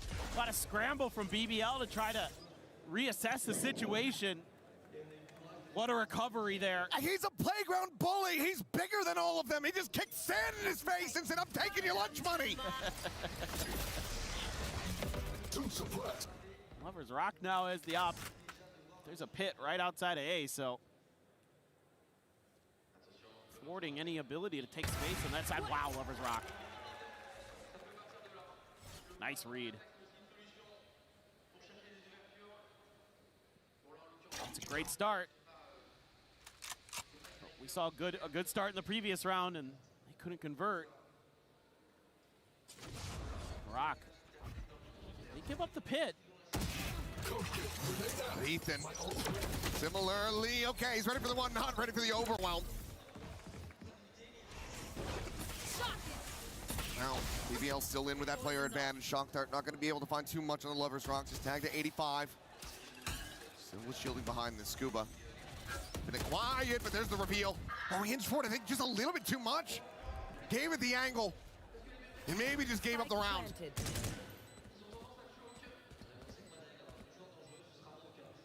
2v4, how much do they want to try to play this one out? Have to know that BBL, they have money behind this. And there's a couple people who are dangerously close to having some heavily impactful ultimates. And on that swing, I think you have to try to abandon it. But now if you're Mata, you're trapped. You're completely stuck here on the site to fight your way out, and you can't. Winner finds the kill, and BBL find another round win. A little trickery attempted by NRG this time. Dropping the pit to try to tee up Ethan. He's only able to get the one before he feels like he has to try to escape. And they're able to take a wide enough angle off of that fragment to deal with him. And from there, holding it through. Some hope here for BBL. They've got to go streaking. No other choice at this point. And you've got Yop, the Blade Storm for Kiko. Ethan just a Bulldog, but has the no command. So any hit you make, you know, it has to be that initial util dump. Maybe gonna wait out the second knife, or the first knife, excuse me, of Ethan. He hasn't used it yet. I think that's maybe what BBL is looking for, but again, being impatient. So there will be some identification, I think, of all three, and oh God. Nasty headshot found. Thought for a second he's gonna have a collat. Lovers Rock trying to find that same success. Meanwhile, over towards B. It's begging for Brock to go on that peak. Rock though gonna be looking for a little bit more. Ethan just here around the corner. No charges left. Pedals away for a brief little moment. Meanwhile, Kreven able to find Mata. No charges left. Turns back, found him in mid. Knives pop, the spike still left on the floor. Rock very much alone for the moment. And there's the pickup. But there goes the rest of the team.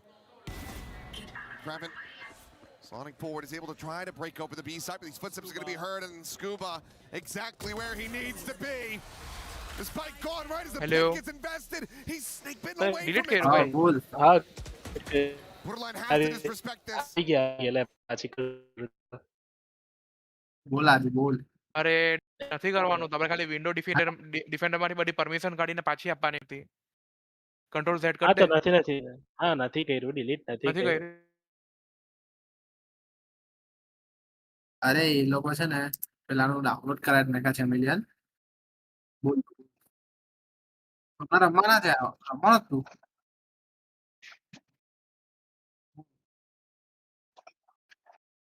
હા હું stream કરવા માટે હું વાત કરી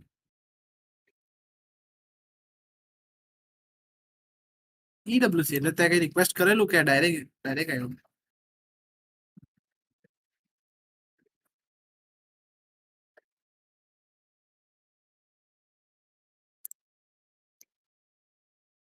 જે બધી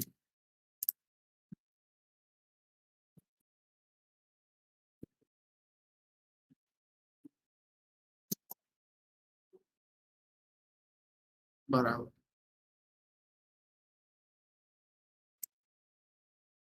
બે તું તારી સ્ટ્રીમ કેમ આવી દેખાય વેલોરન્ટમાં આટલો આમ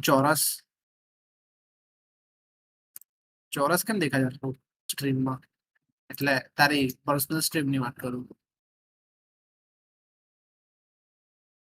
ના તું તારી વેલોરન્ટ ની સ્ટ્રીમ કરે ને પોતાની ગઈકાલની એમાં કેમ એવું દેખાય ચોરસ ખાલી બોલે રિસેન્ટ સ્ટ્રીમ ખોલવા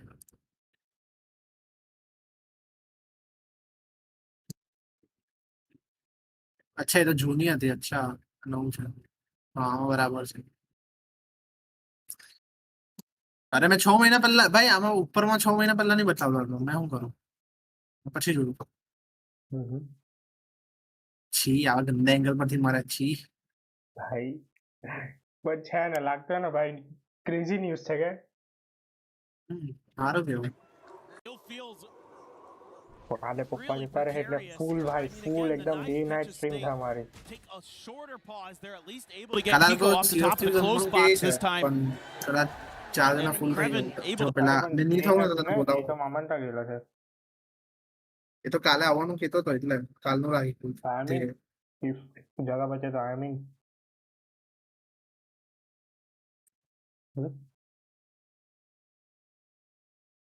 આ ક્રિસ બી તારો દોસ્તાર કે ધેનો દોસ્તાર છે એનો ભાઈ છે ક્રિશ ભાઈ છે સગો કે કાકાનો કઝિન બ્રધર કઝિન એટલે એ જ તો પૂછું કાકાનું કે આમ like I don't know I guess કાકાનો જ હશે તે કઈ કહેતો હતો કે એના પપ્પા એને કઈ પરમિશન નહીં આપતા ને એવું બધું કઈ નાટક છે આઈ ડોન્ટ નો એટલે કેની પરમિશન નથી આપતા કિનમાન ની ખબર એની જેડબલ્યુ છે ને નહીં આઈ ગેસ જેડબલ્યુ કે નીટ આપે છે ને 12માં છે હજી yup he is smaller than us in age એવું છે ભાઈ ખતરનાક વૈસી સારી રમે બહુ ક્રેઝી સારું કે નહીં ચાલ મેં આવું પછી મોડેથી હમણાં સ્ટ્રીમ બંધ કરવાની એ તો ઓનલાઈન છે જો નહીં ડિસ્કાઉન્ટ પર હા મેં આવું મેં સ્ટ્રીમ બંધ કરવાની છે મેં આવ્યો પાછો ચાલે રમવાનું મેં ક્યાં મિલિયન હમણાં રમવાનું ના હમણાં જોઉં મેં બીકોઝ પપ્પા કાલે જાય છે ને તો હમણાં મારે કોઈ એવું કે ચીસવાળી એવું એટમોસ્ફિયર નહીં લેવું એમ હે ને ચાલ કઈ નહીં બાય બાય હાલા આવ્યો